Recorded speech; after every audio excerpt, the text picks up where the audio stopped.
You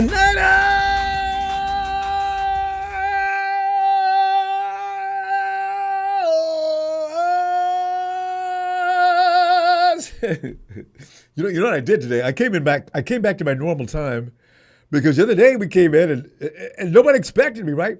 So I'm okay, well, I tried to come in early the other day because I was thinking I don't want to make people wait all night, and then nobody showed up. So today, back to normal time. Oh, did you watch Brady's roast? That was one of the most outrageous things I've ever seen in my life. And did you see Kyle Shanahan was there too? Did you see him sitting? I think it had to be his wife. That was hilarious. That was the entertainment piece of the year. Some of the things. Anyway, I just wanted to be caught that. God, that was sick. Anyway, fam, 49ers, make or break time. It is make or break. Judgment day time for the 49ers 2022 draft class. Like every team in the NFL, the Niners evaluate progress on their draft picks each and every year to see whether or not you're worth keeping. Decisions have to be made on an ever-changing roster to ensure only the best talents are maintained for optimum organizational performances.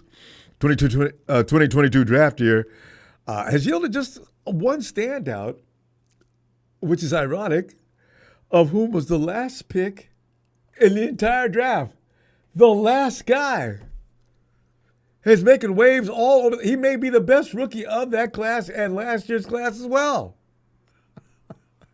Did I go to the phones to review? Well, no. CJ, I got to give CJ some credit over in Texas. But did I go onto the phones to review the Niners 2022 draft that could now arguably be judged as the worst of the Lynch and Shanahan regime, and also everything Niners, as we always do during this time of year. You'll find the phone and PIN number. Yeah. On your monitoring device down at the base, and get on in here. Let's talk football. Fam, look at the headlines on Tariq Owens. Did you check out what T.O.'s saying? Yeah, T.O.'s still telling Kyle, man, come on, man, I can play, man, third downs and goal situations. I'm your dude. Tariq wants, Terrell, I'm saying, and Terrell has already made it clear that he's going to give Tariq everything he knows to ensure that he makes that team.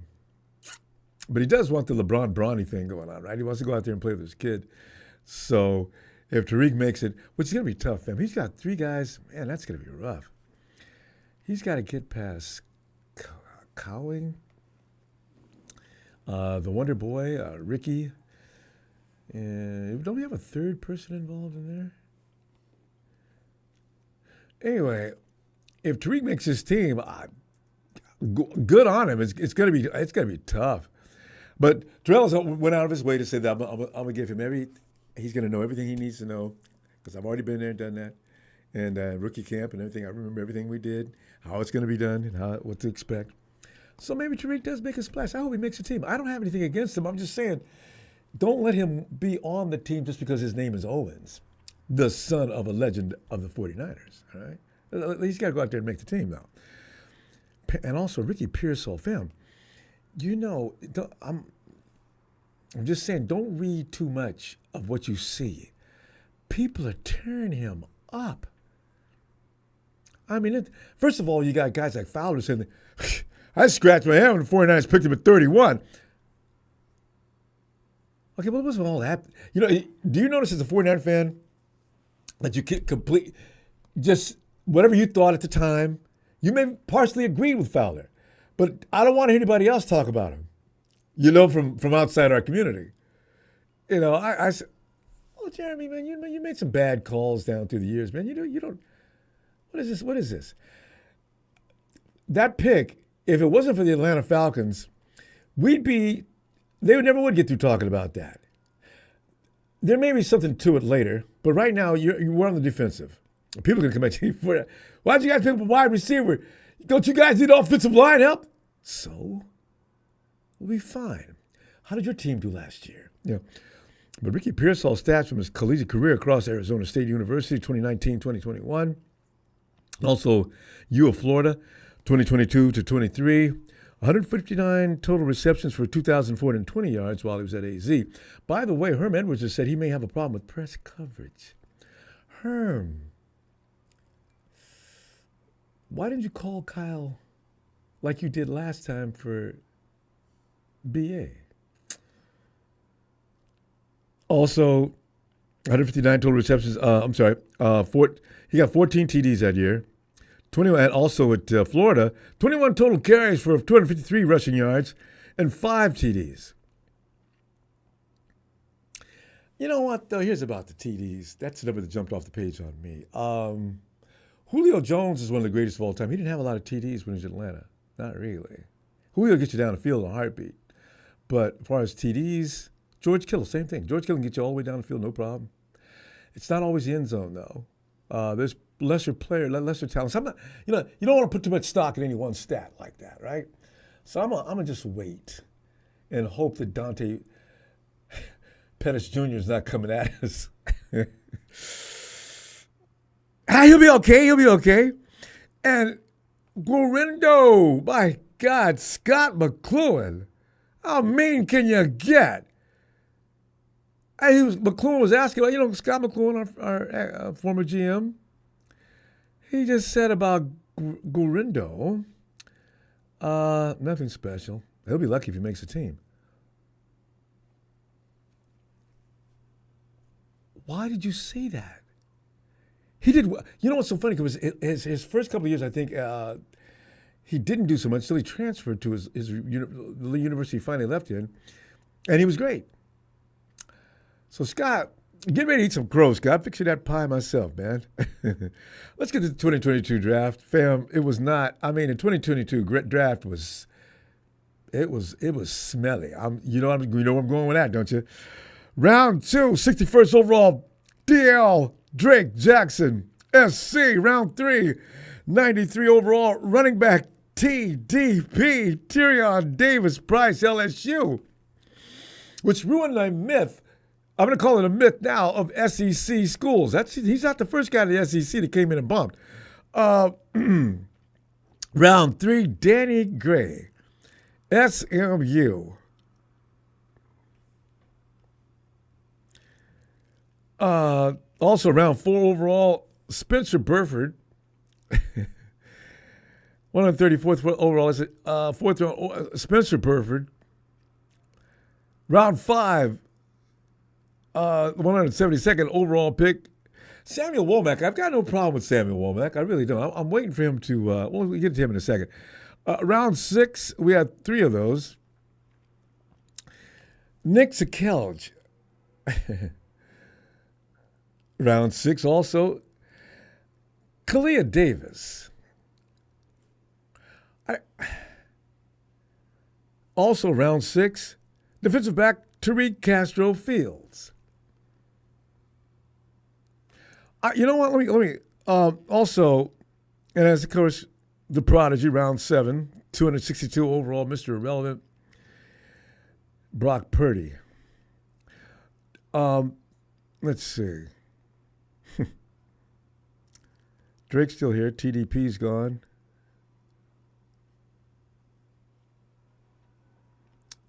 And Nick Sakelj, Tariq Castro Fields. They're all gone, fam. Didn't get out of the rookie contract. The Niners' plan during the 2024 draft picks, as usual, since establishing a solid winner, was just to bolster the immediate depth while also preparing the roster for some turnover next offseason, of which, fam, this time next year, we're going to be terrorized? Oh, my God. It's got to be done this year. Some of the onus for the Niners' future will fall onto the 2024 draft class, which is why they mentioned saying things like, we picked out some players that are going to be, you didn't pick them out unless they were plug and play now, and we got some people for depth, of course. But for sure, it's time to see what the 2022 draft picks have to offer after 2 full seasons of work, right? The Niners' selections from that draft did produce some fruit, but there are a handful of players the team will be relying on to either make a leap this year or force the club to look elsewhere to fill those roster spots long term. We don't have time, and they're taking up parking spots out in the lot that we could use for something else. or somebody else. The make or break time has arrived for the class of 2022, starting with Drake Jackson, family. It is time. It is time, Drake. There was some hope that Jackson would break out last season after getting a chance to transform his body over a full season. Drake came in all buffed up, looking like, just the dude was scary looking, man. But come on, Drake. Yeah. Shot out of the gate with 30 sacks against the Steelers, week 1. Didn't come close to repeating that opening day explosion. Not another sack over his next 7 games. And then he came up with a knee injury to sideline him for the rest of the season. I understand about the injury. I ain't mad at him about that. But come on, Drake. You had 6 more weeks to do something. We all agree the Niners need help on the edge. And if Jackson can't break through this year, it's hard to envision him turning the corner as a pro in a very near future. Why we went out and got other people. Bill, Danny Gray. Do I need to say anything about Danny Gray? Okay, he's another player who was supposed to break out last year. Instead, he hurt his shoulder during the preseason and spent the entire season on the IR. Despite the fact he appeared to be healthy in time to return during the regular season. Red flags, fam. That's red flags, and speculations have went wild amongst us and everybody else. He's got all that speed, Kyle. You don't want to let him play. How come? See, this is not, when Kyle does this to people, we're usually on target about what's going on. They're leaving, and they're leaving soon. If Danny makes a team, I will be surprised, especially with the people we got now. We don't have room for somebody who's not going to be doing anything. Jordan Mason's another one. I feel bad about Jordan Mason because I think he's a good running back, but apparently Kyle doesn't think so. Mrs. Gray's baby boy has on his resume after 2 full seasons. 1 catch for 10 yards. And the fact that the Niners drafted Jacob Coward this year puts Danny on notice. So I guess he's, calling around to see if anybody needs any help. And the Niners could use his game-changing speed anyway, though, fam, because the man just hasn't given any reason to believe he can utilize that speed effectively. You and I both know what the reason is. Danny's not blocking. Or, like we used to say for other people, the man is just not comprehending the playbook. Spencer Burford. Burford came on the scene as a rookie to steal a starting right job out of training camp. Remember, he was platooning back and forth with Daniel Brunskill, everybody's favorite right guard. Aaron Donald was glad when Brunskill left. We got a great team, but the comedy of errors that take place, I imagine every team goes through it, though. So Burford struggled some in the first year, but he did enough to win the job before camp started last season. Niners kept the pressure on Burford, though, by signing John Feliciano. Burford couldn't keep the starting spot after having it handed to him, though. Feliciano put him on the bench coming down the stretch last season, as you'll remember, which raises significant question marks about his ability to hold down a starting job in the future. And don't even get me started on what happened in the Super Bowl. This year will come with more competition at right guard. Burford will compete. We'll see, because if he doesn't flat out win that job, the question of whether he'll be anything more than a quality reserve in his career will have to be the question. I like Samuel Womack, though. It's been a strange route for him, though, hasn't it?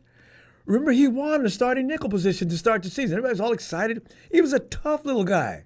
There was no receiver out there too big that Womack wouldn't be all over his butt. I loved him. And then, all of a sudden, he lost that job in week 3. Week 3, Kyle and company made a decision. He maintained his spot as a top reserve, but last year he began the season as a reserve, missed time due to injury, and finished the year as a healthy scratch in all 3 playoff games. Now, he could compete for a starting job this year, but he could also be out of a roster spot as well. The competition this year is even more challenging than it was last year. So, man, we got guys, Ambry, Thomas, leaving. There's a lot of guys you can already see leaving right now. So the 49ers need cornerback depth, and Womack has shown enough flash, though, to give some optimism. He may make it. He might. And then there's Nick Zakelj, everybody's favorite scratch. Every week you could always before they even put the list out there, you knew Nick was on it, right? Nick was definitely a project, and the 49ers knew that. It's been the case since he was brought in. The plan was to transition Nick from guard, even though he was an offensive tackle in college. How many times have we cried about that? Stop going in. See, you go in, we need offensive line help. You go in needing a guard, and you go get a tackle and make him play guard.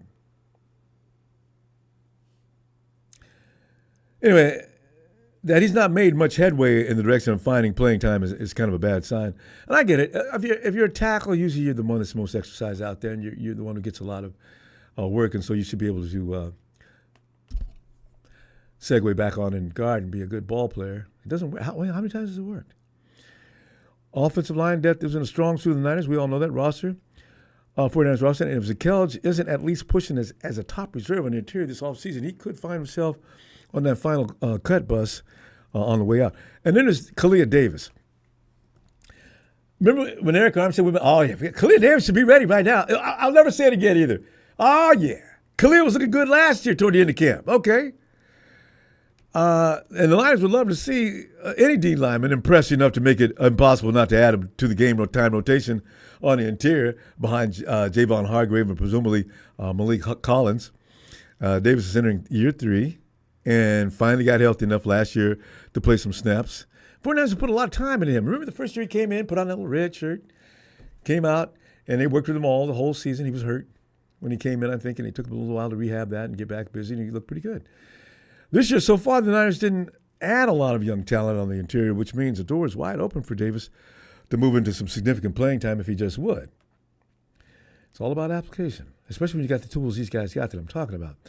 But like the rest of this class of 2022, if he's not consistently in the mix this year, the Niners may look to find other solutions for interior DL depth. And you know how John Lynch is. John Lynch will be bringing people in all into December and January to talk about you want a job as a defensive lineman. And he died. So if you ain't ready to go, you will be going.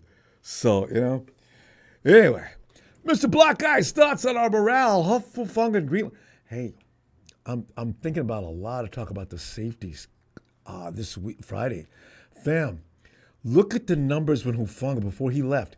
Look at the 49er numbers, then on the entire defense, how he affects it. Look at the numbers after he left. Now I'm scared. Hufanga's got to come back and play. He's got to. Pablo! Ronbo! Pablo, good to hear from you, fam. Come on in, man. It's been a while. How you doing, Ronbo? All right, man. I just feel a Pablo. Guero. Guero! Girl, you got a speaker open in the back. So they're just saying I think your car coming in to go ahead and let them in. Girl, can you lower that speaker behind you?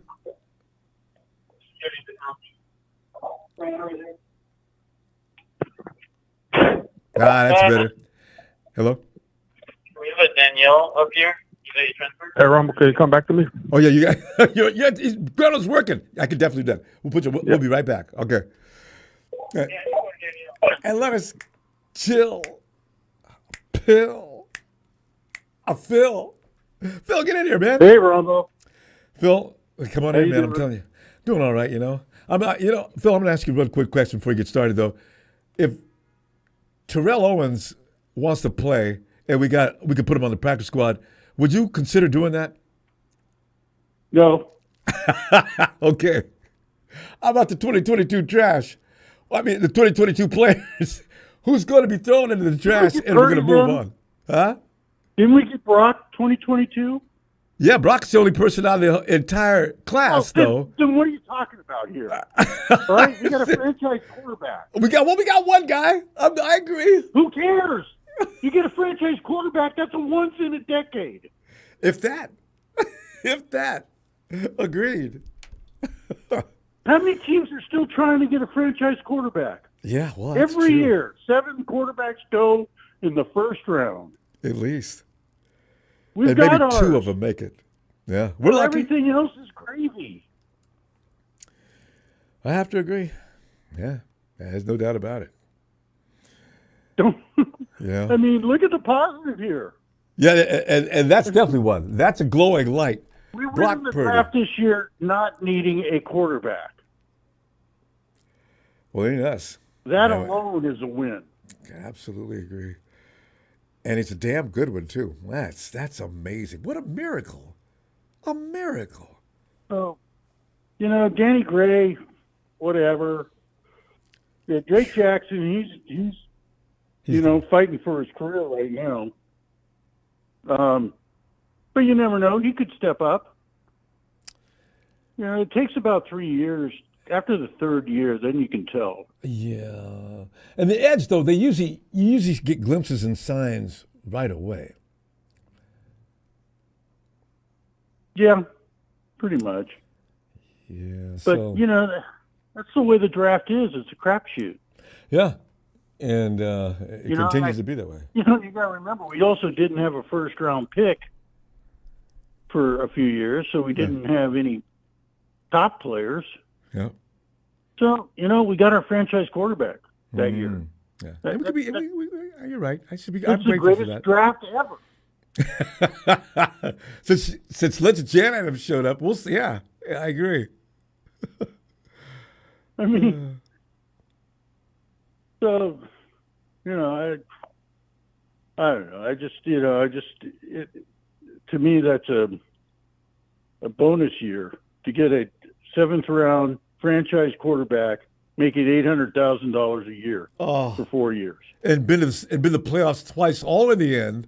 The entire time he's been here, it's been nothing but good. And 2 NFC championships and a Super Bowl. Right now, he's on pace ahead of Mahomes. Yeah. Mahomes' first year, he didn't even play. Played one game. Yeah. His second year, he played in the AFC Championship and lost. Yeah, Brady took him out. New England. I noticed Brady didn't invite him to his roast. His third year was when he won the Super Bowl. Yeah, and we were there for that. So if Brock wins the Super Bowl this year, he's ahead of Mahomes. He has one more conference championship than Mahomes. Yeah. Yeah. That's interesting. So, and he had some nice stats last year, too. Wasn't an accident. He almost led the league in everything. I know. Except the one game against Lamar Jackson and the Ravens. And that's how Lamar got to be the MVP. Head-to-head competition. Yeah. That's the only reason why. So, yeah, that was a great draft as far as I'm concerned. Phil, I love the way you found that silver lining in that cloud. You know what? You're right. You're absolutely right. If you get a quarterback that could do the job, you don't need any other players. That's fine, especially with this roster. Yeah. I mean, yeah, for the most part, how many players make the roster anyway? So, half, if they're lucky.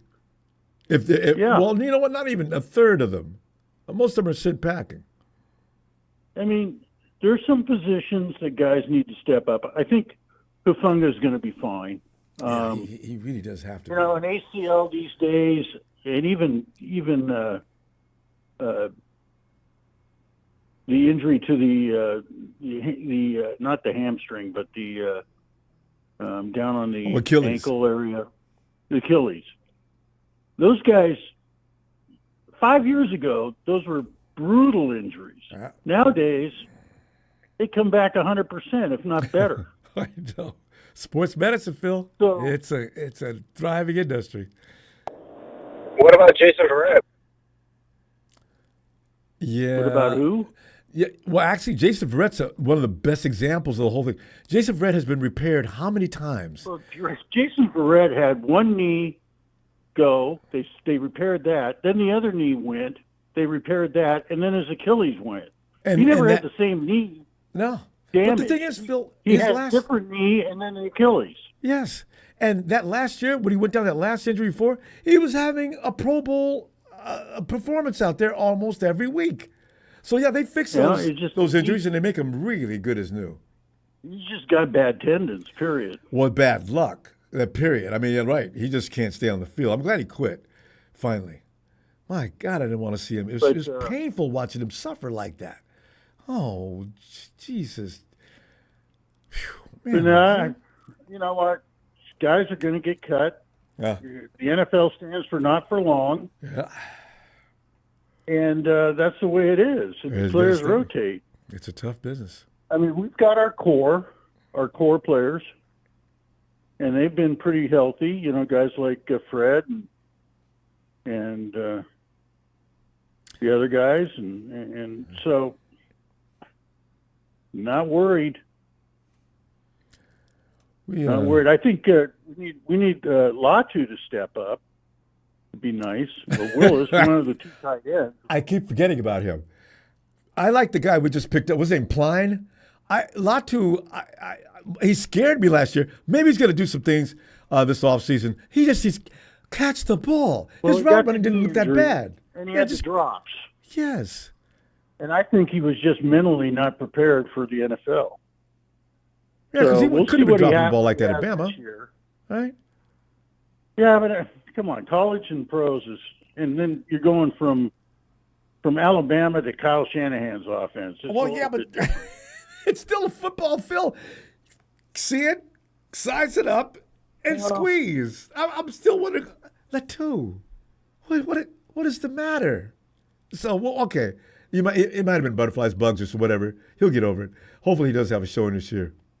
Yeah, I mean, we need him to step up. I would like to see Drake Jackson step up, but we don't absolutely need him because we got Floyd and Montus or whatever his name is. Yeah, I know, from Panthers at defensive end. You go opposite of Nick.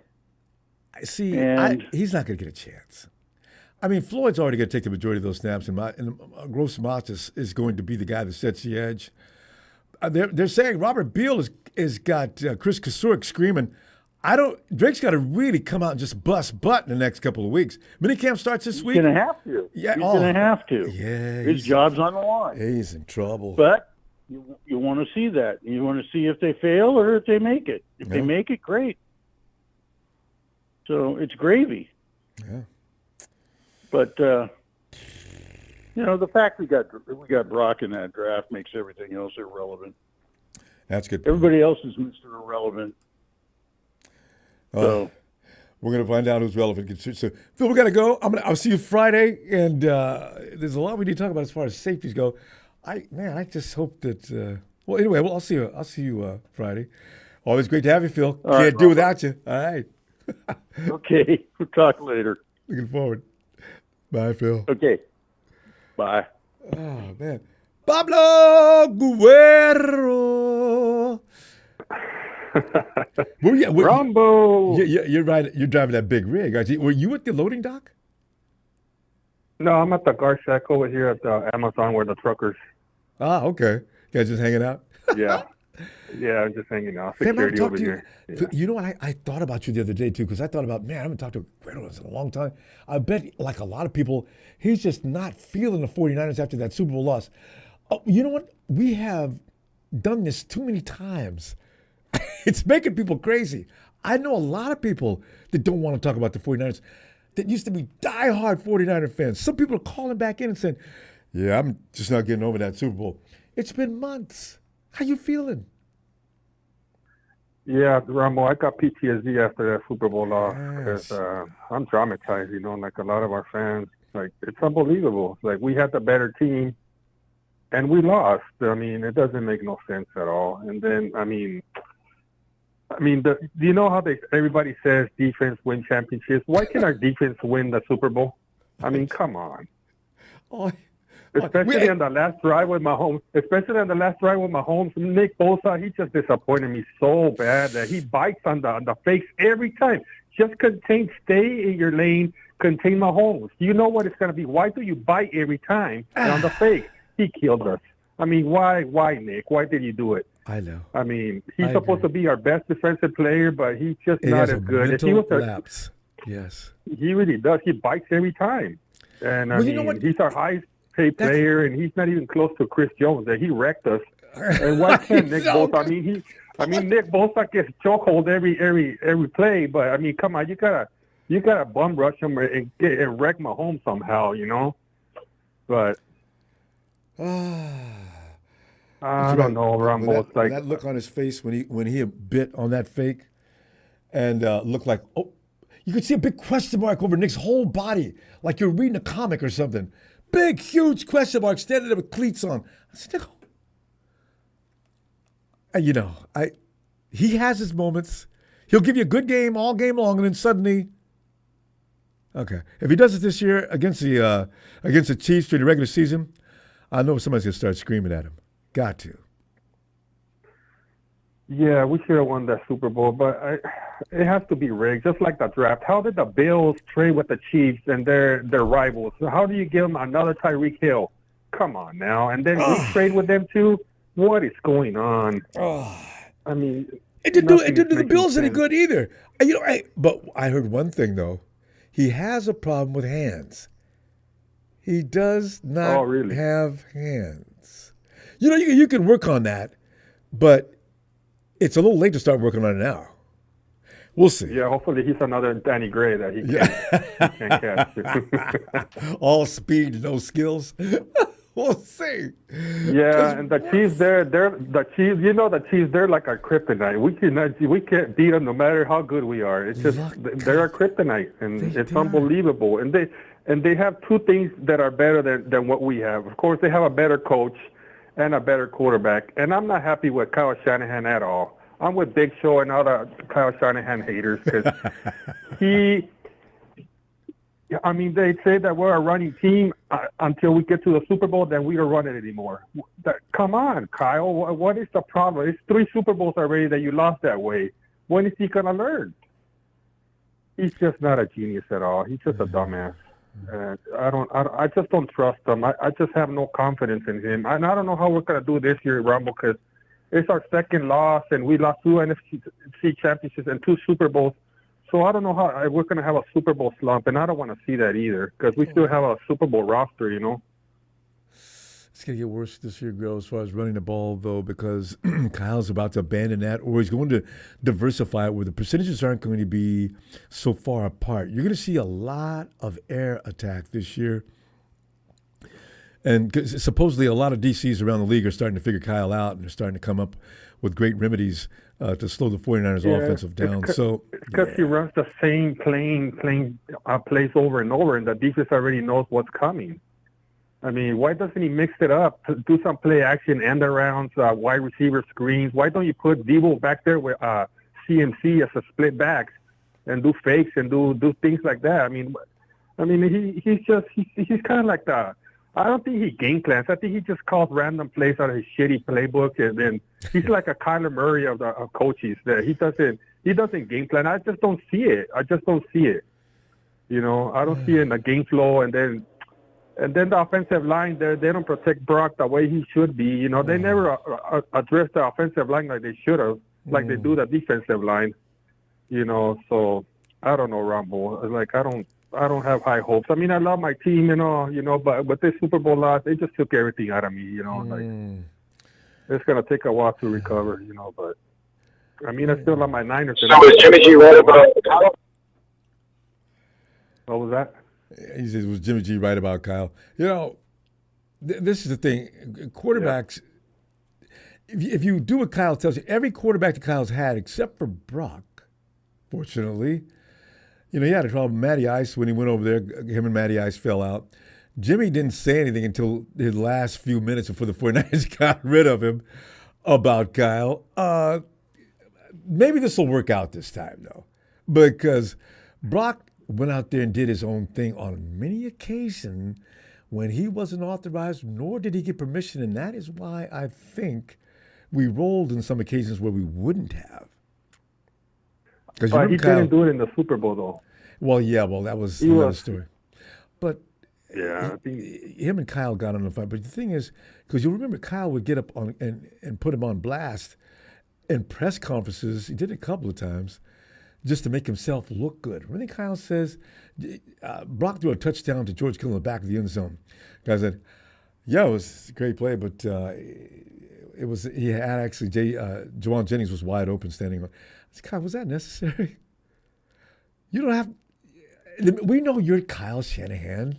We're not pointing at you because that wasn't your play. We wouldn't have even known it wasn't your play or your call if you wouldn't have said anything.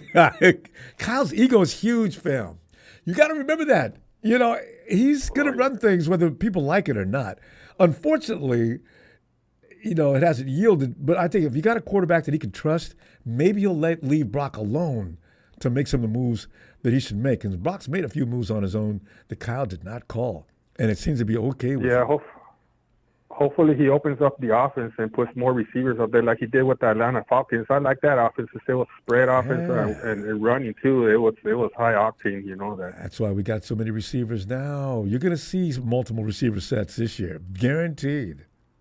So yeah, that's what I want to see. High scoring. And let CMC just rest a couple of times. You know, don't kill him. I want him overrunning him. I want him out there on pass reception. So, there you go. I can see you cheering up already. Let me get back here Friday. Oh, yeah. All right. All right, Ronbo. All right, nice man. Talking to you. Appreciate you, fam. Have a great night. All right, bye. Yeah, he speaks for a lot of us, don't he? Aaron. Ronbo. Aaron. Well, Aaron, man, we're sitting there looking at 2022 class, and I was looking at it the other day, which gave me the idea for this program. I said, this is the worst class the 49ers have had since year one, 2017. Although Phil just straightened me out on that. It may be the best draft since 2017, if for no other reason that we picked up Brock Purdy, of whom I just didn't think about. I think I'm already taking Brock for granted because he does such a great job. But look at some of the other guys in the 2022 draft. What are your feelings on the 2022 draft? How many of those guys are you going to keep in? Of the ones we just mentioned that just left? Because we've already gotten rid of a few of them. So what are you thinking?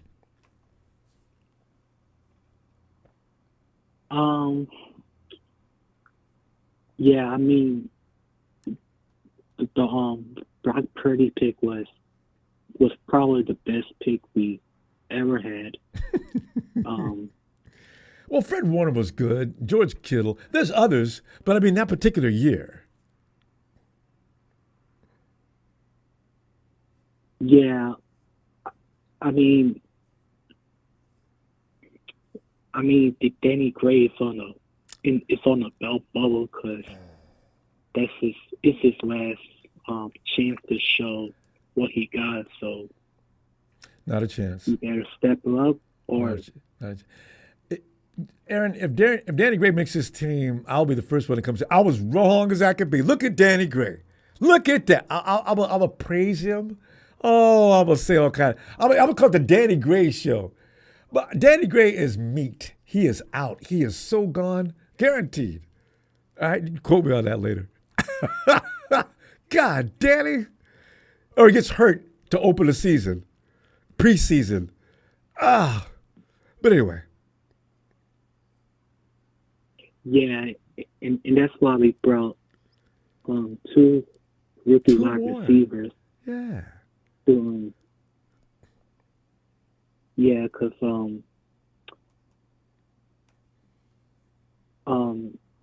even Javon Jennings is in his last year of his contract. Yeah, but not because he's a bad football player, because he's going to be priced. Oh, no. He's going to be too expensive. Javon Jennings is a damn good football. Javon Jennings should be getting paid a minimum of $15 million. He is badass. Oh, he's good. Does it all. He blocks. He's physical. He's abusive. Good football player. Yeah, he's really good, and that's good routes. And I think the two tight ends we drafted, Cam Latu and Braden Willis.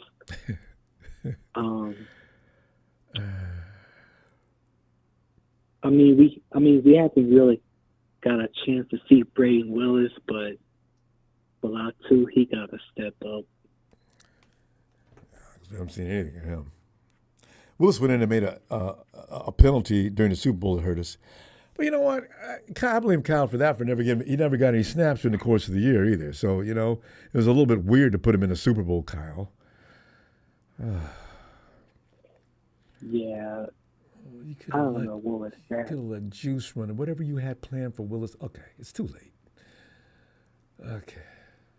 And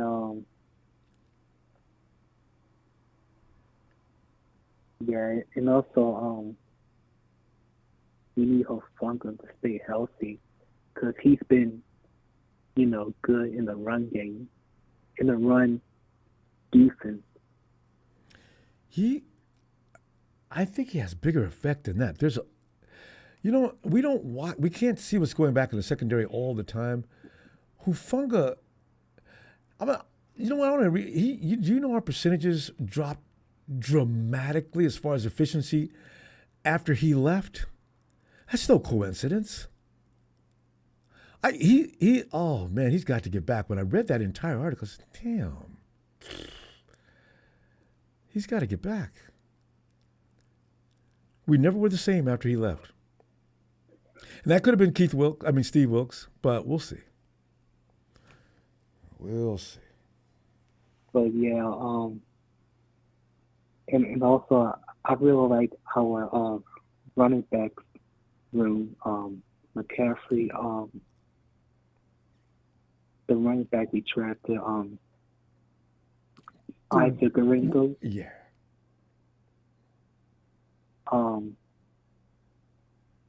And even watch out for Cody Slater.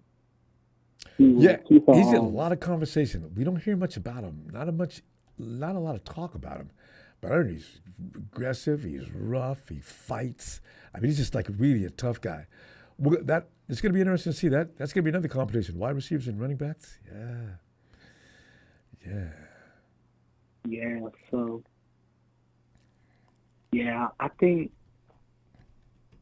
me, I think Jordan Mason is a good running back, but I think the problem is that he doesn't have the blocking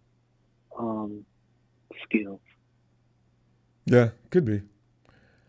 You'll never know with Kyle what the problem is. He doesn't fumble because usually you get a lot of running backs to come in and fumble the ball. You get one time to fumble the ball, and the camera immediately every show every network that broadcasts, the camera just whips over to Kyle, and Kyle's got that look on his face that we all know means, oh God, the man is really pissed. And you may not see that running back maybe 2 or 3 more times that season. Dante Pettis. Asked Kyle after the game. Dante Pettis only came into the game 3 times today, Coach. Were you aware? Or did you know that? No, I wasn't aware of that, and I'll make sure that doesn't happen again. Why? Because he's going to be out of here. Shanahan's a tough guy, man. He really is. I mean, players like him, but man, the guys, don't get on the wrong side of Kyle Shanahan if you're a football player. Damn. No second chances, maybe a third, unless you're a CMC. Man. Yeah, and also you look at the brand I use. He was in a doghouse. That was Brandon's the best one because Brandon got back in Kyle's face. I guess Kyle appreciated that. They didn't talk. They were having problems there for 2 or 3 weeks, right? And then finally, Ayuk got on the field and showed Kyle, see, you don't know what you're talking about. Leave me the hell alone and let's go. And Kyle did, and look what happened. See? So. Yeah. Aaron, we got to pull up. Let me look for you Friday, and let's do this again, all right?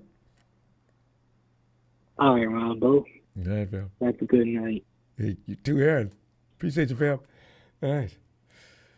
Well, it's a big show. Ooh, it's a big show on tonight. Show. Come on in here with that. What's up, Ronbo? You, man. Give us some of that showism. That big show stuff that leaves people said, the hell did he say? That dark cloud. So I got no problem with that. That always comes. Yeah. That always comes back. Brings rain. So I'm looking at 2022. This is right up your alley, though. 2022 draft class. Was a complete Phil's bust, right. It except was. for Purdy. It's a waste of time. Man, could have traded every last one of those picks up into the first round. But, you know. That's what we should have done, drafted an offensive lineman. But nope. These guys are idiots and do not care about the offensive line and protecting your most valuable asset on the field, which is why we continuously go through the quarterback cycle since this regime has been here. And they also made the idiotic mistake of not evaluating Patrick Mahomes or Deshaun Watson. Massage my leg hurts. Hey, was there one more? Lamar Jackson was in that draft too, wasn't he? I believe so. He was, that was the selected best, 31 overall. Yeah, the best draft of the decade for quarterbacks. We would have had our franchise quarterback for years to come if we had selected one back in 2017. But they're once again, and they don't know how to. Who's the Chargers quarterback? I'm Justin Herbert. Wasn't he in that draft too? Only 2 quarterbacks are good there. Kyle wanted Herbert. Apparently that year he came out. I read an article about that, like from 49ers Web Zone or something like that, or I can't remember what the source was, but they pointed that out, and I thought that was pretty interesting that at the time, because we had Jimmy Garoppolo, which they should have moved on from him that year after he got hurt with the Chiefs, but they didn't. So they always didn't come out at the same time as Jackson Mahomes and company. Okay. They always believe in second chances when red flags pop up with guys getting injured all the time, and that needs to stop too, which has also been our Achilles heels, injuries, and that's the entire 2022 draft class in a nutshell. Is they've been all injured. Yeah, and Khalil Davis has never seen the field. Yeah. Danny Gray's never seen minutes. the field. Yeah, and then Danny's disappeared with an injury. Yep. Khalil Davis has never seen the field. Drake Jackson's seen the field and then disappeared with an injury, and they keep bringing these that is my biggest pet peeve with these idiots, and why I don't even want to talk Super Bowl anymore. It's not going to happen, especially with the attitude of our owners saying it's okay to lose Super Bowls. Are you kidding me? Who the hell says that? Nobody. What kind of And even if you did feel that way, there's no need to say that publicly. That was embarrassing. That's as embarrassing as Kyle showing up drunk at the Super Bowl before he even started. Has that been confirmed? That's also their problem. He was slurring his words in the press conference. Ronbo, did you not see that? I just didn't take it. I didn't take it to blame. You're not the first person to say that, so I'm wondering: does anybody have any actual proof that Kyle had been drinking before the game? Go watch his press conference at the Super. He was literally lit. I can't watch anything. I can't watch anything about that Super Bowl. I haven't watched the game again. Don't even say Super Bowl anymore in our vocabulary, because it's not going to happen with this clown who people thinks he's a genius when he's not. That, though, show. We got to get back. No, Tony, get back to what? Tony says Kyle was stoned in Vegas. Okay, you know what? I was so livid that I didn't even pay attention to Kyle's weirdness. I don't know. That's the problem with with creating a culture of familyness and Willie Snead was right, entitlement. Like, these guys think they're entitled to the Cabo clique. That's the culture they created, and that came back to bite them in the ass. It always does. When you keep the same guys, bringing them back every freaking year, like we're a big kumbaya family. Oh, yada, yada, yada. You don't make any changes when changes are needed. It's just going to continue the way it is. We're going to see the same shit every single year until something changes, which is not going to happen, unfortunately. So, and they're going to, I don't know how many guys are going to make it through this draft class with the exception of Cowing and Pearsall. They haven't been great. If George Kittle didn't work out in 2017, Ronbo, this draft class would have been, their draft grades would be Fs, with the exception of Nick Bosa.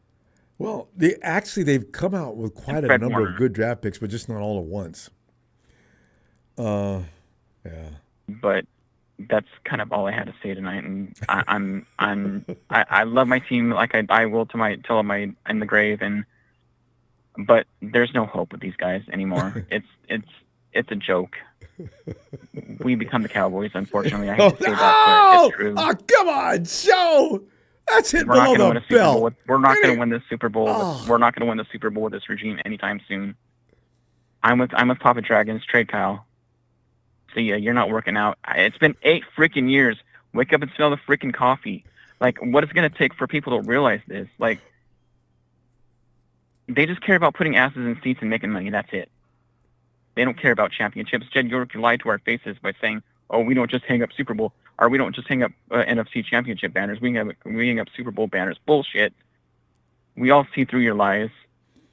Don't be lying to us anymore, Jed. And that's it. That's all I got to say. Good night. Good night, Sean. Please, rest easy and be fresh for Friday. I want you to come back spirit and say things like, I was probably a little besides myself on midweek, but I'm okay now. And there's a possibility. There's got to be some changes made, of course, and we should be okay. We're still the 49ers and all that kind of rot. Good night, Sean. He did a Jalen on me, walked away on me.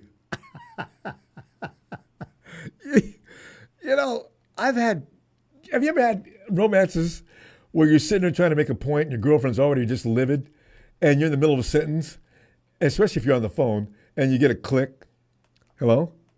Oh, not even going to listen to my, okay. But, there he is, my brother from another mother, from the blue waters of Hawaii. Tony! Come on. Hey, Ronbo, aloha. How are you doing, man? Tony, I'm doing great, man. Tony, this is why I love doing this program. I get your energy. I get Big Show. You get Phil. This is just a fun place to be. I could stay here for 7-8 hours sometimes, Tony, because I know the perspective you're going to bring is going to be, Tony, talk about the 2022 class and some of the things you've already heard tonight. If you'd like to, go ahead. The mic is all yours. Okay, well, 2022 draft class. Just looking at it, I mean, obviously the Brock Purdy pick is the best pick of the last probably 10 years in the NFL, just because of how he turned out, which is insane. But I gotta say, this draft class right now, it's still a big incomplete. The good news is with the exception of Tariq Castro-Fields, all of them are still on the team, which we can't say necessarily about some of the other draft classes. So the other thing about this draft class is that it was drafted to be Trey Lance's team and kind of to seed things for the future. So, right. Yeah, so like Danny Gray, for instance, he was supposed to be like a deep burner that Trey Lance was supposed to be able to, rocket arm, deep. And I'm intrigued by Danny Gray. He's so fast. I mean, he's not a running back at all, but I was hoping Kyle would use him similarly to how, McDaniel uses David Achan, but I don't know if that's going to actually happen for him. I don't think Danny Gray is very long for the roster. Just, I don't know if it's doghouse or whatever it is, but he's as you said, I think one catch in his entire career, so it's not looking good for him. Now Burford, I obviously we're mad at Burford because he blew the blocking assignment that that some will say cost us the Super Bowl, and I think there is there's plenty of blame to go around about the Super Bowl, but that can't be ignored. I also think that Spencer Burford, this is his make it or break it year. He has the frame of an NFL tackle, and if he can add strength, then he might actually be a very high-end guard, and maybe actually he might be one of the better options to try out at tackle long term because he has those long arms. He just needs to be stronger. I don't think Kyle Shanahan doesn't have a succession plan in place, at least in his head, for Trent Williams. And I'm looking at the roster, and I'm seeing. I mean, honestly, Burford has the stature to do it. But the other thing too is some of these the free agent acquisitions that happened in this in this season. The what is his name from the Raiders? Brandon Parker. He has the frame to be a tackle in the NFL. Was a 3rd round draft pick.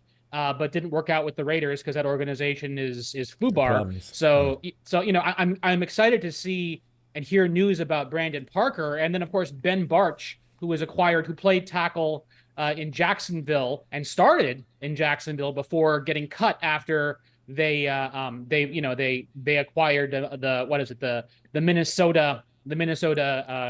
the Minnesota guard, I think it was, right? Or the guard or tackle. Anyway, but there are prospects on the team to make the offensive line better. But, back at 2022, Drake Jackson hasn't panned out. All these guys, Drake Jackson and Womack, the problem has been injuries with them. They haven't been able to stay on the field. I like Womack a lot. I think he adds on special teams, and he showed out in the preseason, like when he's been able to get on there. But the Niners wisely stocked up at cornerback in both the draft and in free agency. And you know what? I think it's a very Silicon Valley thing, but they're going to have a big competition. At the end of the day, like I don't know if Ambry Thomas makes this roster, but I do, Tony. I'm telling you right now, Ambry does not make this roster. Because I already looked at the people that got to cut in order to keep Ambry, but we'll see. Yeah. Yeah. No, and I mean, it's so crazy because he was starting outside corner, Yes. for a good stretch last year. Yeah. Well, he's shown flashes, right? I mean, there was that big interception in the playoffs a couple of years ago, and he again, similar to Spencer Burford, Ambry Thomas has the frame and the athleticism of a starting NFL cornerback. It's just that it just hasn't all come together for him. And now, both players, consistency. It's just today you're doing a good job for us. Today you're killing us. I mean, you can't. Exactly. The huge contrast is just too much. Yeah. Yeah. No, I totally hear you. And I'll be honest though, the roster is still loaded, and I like it because we're going to have competition, and that is critical. Like the roster is going to shake out, and they're going to take the best 53. And, some people, I mean, like unfortunately are going to wash out. But, overall, I don't hate the 2022 draft, but it's, we still need one more season to actually see, like if this draft is good. And honestly, for me, the one really to watch is, I mean, Spencer Burford. Because if this offseason he can add weight, get stronger, then we might be cooking with gas with Spencer Burford. But, and by the way, we have been critical of the entire 49ers offensive line for years. I know. But, yeah, well, it's funny. If you go to the Niners website and if you take a look at the current roster, there's only one person listed at tackle for the team. Of course, that's Trent Williams. Every other offensive lineman is listed as an offensive lineman. So that's good point out too. It's crazy. It's crazy. So, I think what we have here is a very versatile group of players, which is good. Positionless offensive line, I guess. But, at some point they have people there with the athleticism to play tackle. Hopefully, it's just they haven't been able to put it all together, in the NFL yet, and they're going to compete for it. And that's been the Achilles heel. It's been the Achilles heel for years, And then Trent Williams gets hurt in the middle of the season every single season, so we have to have someone to back him up. And ultimately, is next year the year where they burn 2 first-round draft picks to trade up to get Trent Williams replacement, or do they do a midseason trade, or I don't know, something, because that day is coming. Yes, but all in all, soon. All in all, it's still an incomplete. I don't hate it yet. But I mean, Womack I think is actually pretty good. Spencer Burford started in the Super Bowl, so you can't say that's bad. And of course, Brock Purdy is Brock Purdy, and that, so it's not the worst draft I've ever seen. It's not like I don't know, gosh. It's not like their first draft, where nothing compares to that. Yeah, but they were supposed to learn going along the way. Picks. Yeah, so it's I a lot remains to be seen, and it's honestly, Ronbo, it's too early to give up on the 2022 draft class. Yeah. It's also possible Drake Jackson might this season put it all together. I mean, as a rotational edge setter, and again with Gross Matos and with all the and Floyd, with all the signings, it's adding competition. And it's put up or shut up time for all of these guys. And it's I don't know. You look at it, the Niners are trying to have their cake and eat it too. Sorry. Real quickly though, Nick Zakelj, will he survive this year? I think Nick Zakelj survives if he can play center. I think that's basically it. Because remember, McKivitz can also play guard. Okay, McKivitz's swing tackle may be guard. Okay, and Zakelj, if he can't play center, then honestly, time to stop. Say goodbye. Because we have plenty of guys who do what Nick Zakelj does. Now, if he can come in and play center, that's a different story though. Then it becomes a value.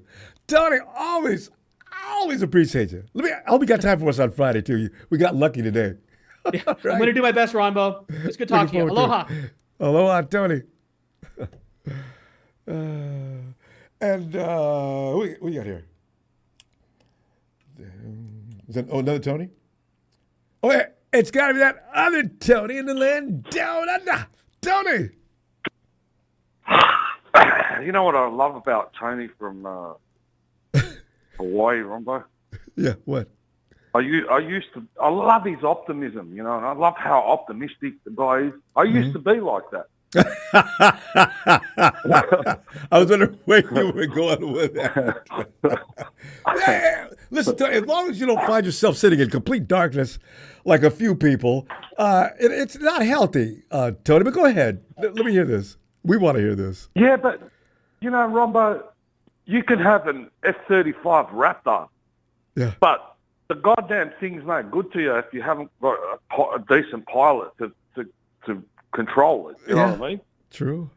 And if I'm not mistaken, what's his name over at the Dolphins? Mike McDaniel, coach? Mike McDaniel used to do all the offensive moves and crap and write up the sheets for Kyle Shanahan. I agree. I think Mike had a huge, if not 3/4 of that, was part of his brainchild. I agree.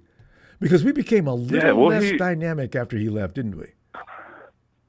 Yeah, and he was the one that used to say, I'd stay up like 18 hours studying film and doing this. I mean, he's a real nerd. Putting things together for the opposite team, Yeah. And Kyle, as I say, Ronbo, the proof is in the pudding. Yep. It's been 8 years, like Big Show said. We're the ones responsible for making, like I said before, for making Patrick Mahomes famous and putting him in the Hall of Fame. No one else. Us and Josh Allen. Josh Allen helped him too. Now, when it comes to Super Bowls, well, they had to get past Josh and company to get to us, and you know what? It's the Bills and us, or either order you want to put it. But both teams have contributed significantly, and the Bills have went as far as to help them by making sure they get certain players. Tony, do you know that Mahomes would not even be in Kansas City if not for the Bills? And now they give him the best receiver, the fastest man in football history, and the Bill. Here, go ahead, take him. What are you doing? What are you doing? I'm not scared of that. Oh. I'm not scared of that. I mean, anybody but Mahomes. I don't want Mahomes to have him. That's my only problem. Yeah. Yeah, Talanoa Hufanga is not the fastest man in the world, but he's got a good football brain. And if you put yourself in a position where you can cut the angle off, that's all you need to do. Well, that's true, but he's not a wide receiver. Well, he's a wide receiver. Arian, the coach can figure out things to get that kid free. Yeah, okay, wide receivers, I can understand how they, speed is important to them. Oh. I understand that. You know what I mean? But especially on the goal. I also said to you before, Ronbo, the game speed is different. When you put the pads on, you know what I mean? They don't run 4.3 like they do in the combine or 4.2. Well, that's true. But it's all relative. Because the guys that are coming after him are wearing pads too, though. And they're slowed down. So it still translates. No, it doesn't, because you have to understand one thing. Usain Bolt never started off in first position. He was always behind the line, and then he'd just power through to win the 100 meters. Yeah, that's true. All right, so my point is, some of these dudes that are a little bit heavier on our team need 3 or 4 steps to get up to speed. Once they get up to speed, they're as fast as anybody. Mm-hmm. Especially so that's the way that's the way I nullify that. Unless, you're chasing the dude. He gets the ball and there's nothing but green grass in front of him and you've got to turn and bolt. Then yes, the speed, that sort of takeoff speed matters. You're not going to catch him. Mm-hmm.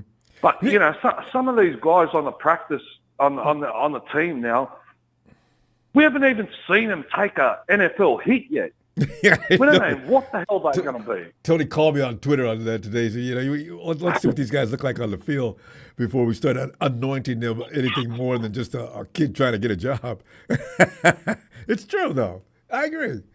Well, you're transitioning over to what you say all the time on your show, grown man's strength. Yeah. And grown man's strength is no joke. Yeah, especially for those kids. You know what I mean? It's not to be sneezed at. So, I mean, and Latu got a meniscus tear, remember? Yeah. Was it a meniscus? And they just put him on the... Yeah, it was just a meniscus tear, and they put him on the IR for the rest of the year. So we don't know anything about him. I think we've got a lot of promising prospects, in this team. Tony, you know what, though? Just about Latu real quick. I just want to say, I think he's gone. Kyle said some unsavory things about him by accident during an interview recently, and you don't need to go on the IR for the entire year behind a meniscus. So you know what? We'll see what happens to him. Yeah, but Kyle's got a bad habit of sending players to other teams that help them beat us. Well, yeah. And you bring back what's his name, Taylor.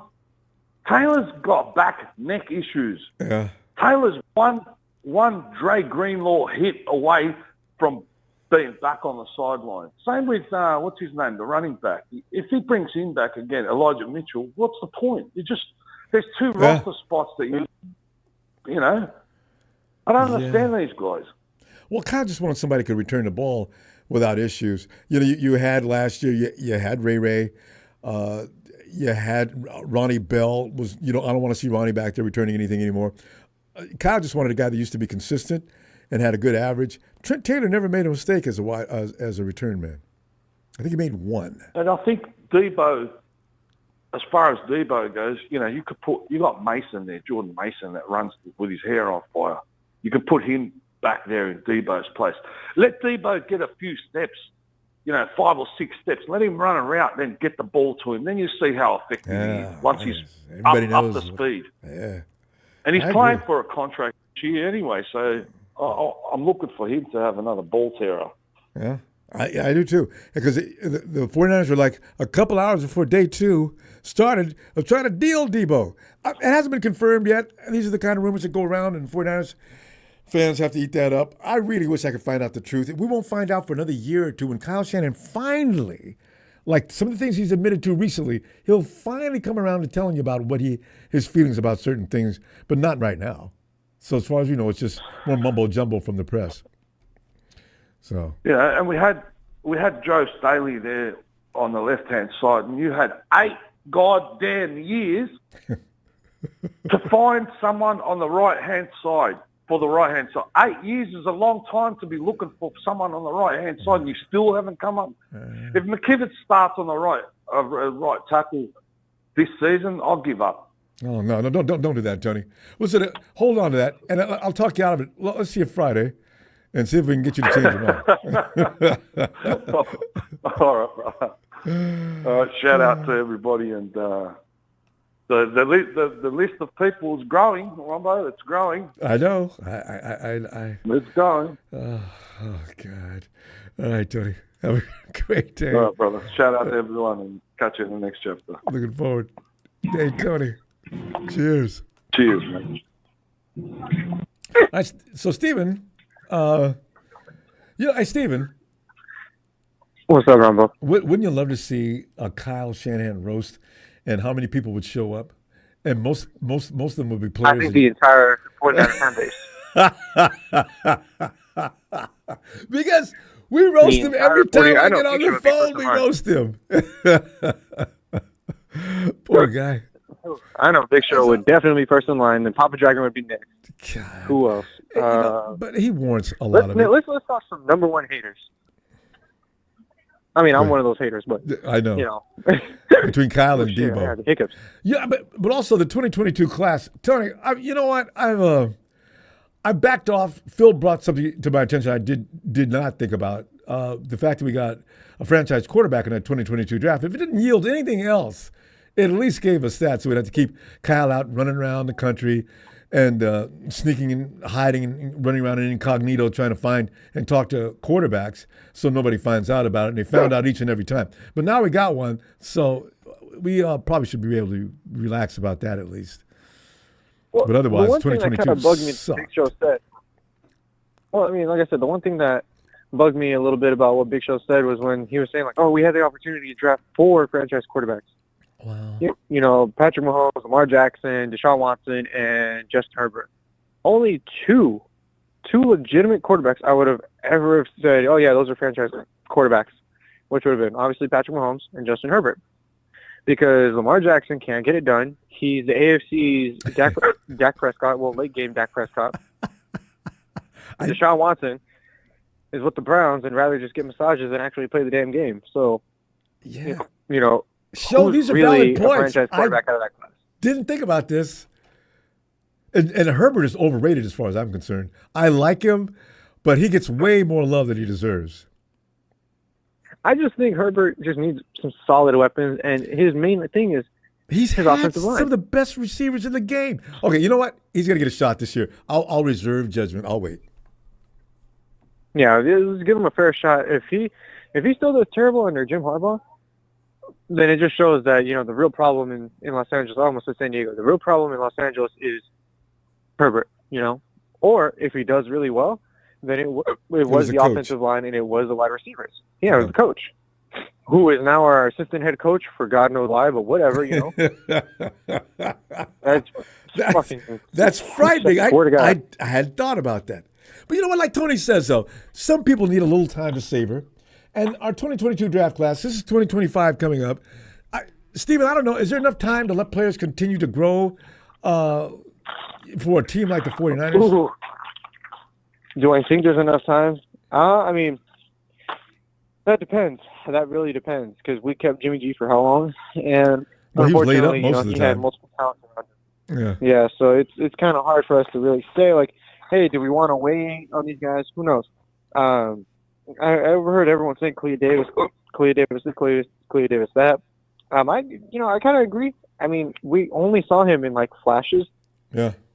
However, Drake Jackson, you know, one point I heard that makes a lot of sense is the man's fighting for his life right now, and because he got three sacks one game, and then all of a sudden just woke up with an injury. I don't like a season. I thought he got hurt I thought Clea got hurt during that game, and which made me almost passed out because he was taking Eric Armstead's spot, right? And he gets hurt. Oh my God! Now what are we supposed to do? I forgot who even came in Drake for Jackson. him. Okay, yeah. You know, Drake is, yeah. Drake Jackson had 3 sacks and then had an injury out of nowhere. Like, he was like, okay, I got 3 sacks. Okay, guess what? I just tore something. Yeah. And I don't even remember what he tore. Does anyone remember what he tore? Because it wasn't an ACL. No. It was something that lingered. And was it his shoulder? I forgot can't remember. The injury. All I know is that it took him out for the whole season. And that was kind of Steven, like, man, what the hell's going on? Yeah. No. I've been out in the sun too long working all day, so I barely drink enough water, so I drank too damn fast. I wish I had a beer, though. It'd be nice. But I'm like 4 shades darker than I'm supposed to be, so I'll tell you that. It's that time of year. You got to get darker. Okay, knee injury. I just noticed it on Drake. Not enough sack over his next 7 games before a knee injury sidelined him for the rest of the season. Yeah, I mean, the kid, here's the problem. Drake has a ton of potential. He has a ton of potential to really do great. We saw that this season for that one game, you know? And if, wait. I mean, if the Niners give him a second chance. Steven, hold on a second. That same Chris Hansen, give him another 24 hours. Goodbye, Chris. This right here. Tired of watching those VHS tapes, and Rams are always owning us. Yeah, that's not Chris Hansen by any stretch of the imagination. All right. Goodbye, troll. Have a nice evening. Chris Hansen again? And he always comes in under Chris Hansen and says, and if you're trying to infiltrate the 49er group, you say the most dumbest things. If I notice it, of course you're out of here. All right. Go ahead, Steve. No, I mean, if the Niners give Drake Jackson a second chance, then, I mean, it is what it is. Who are we to say no, you know? But at the end of the day, I mean, is he really going to produce? Hopefully, you know. I still have hope with him. is the thing, Steven. Yeah, am I going to put him on the field? If I got Leonard Floyd, and Gross Matos, and even Beal, I'm thinking, Drake, wait. All right, get in there, Beal. Really, what it comes down to is him and Beal. That's what it really comes down to. Chris Sorick has got a lot of good things to say about Beal racing. He loves his get off. That's Chris's favorite words on the sideline. I want to see some get off, And Beal's been impressive from what I heard. So, hey, we'll see. The question is though, how is Hufanga going to do coming back from his knee injury? I know we were talking about, they come back as good as new, almost as if they're, never injured or if not better. However, his whole play style changed after he got basically his head almost came off when Nick Bosa accidentally gave him a knee on a tackle.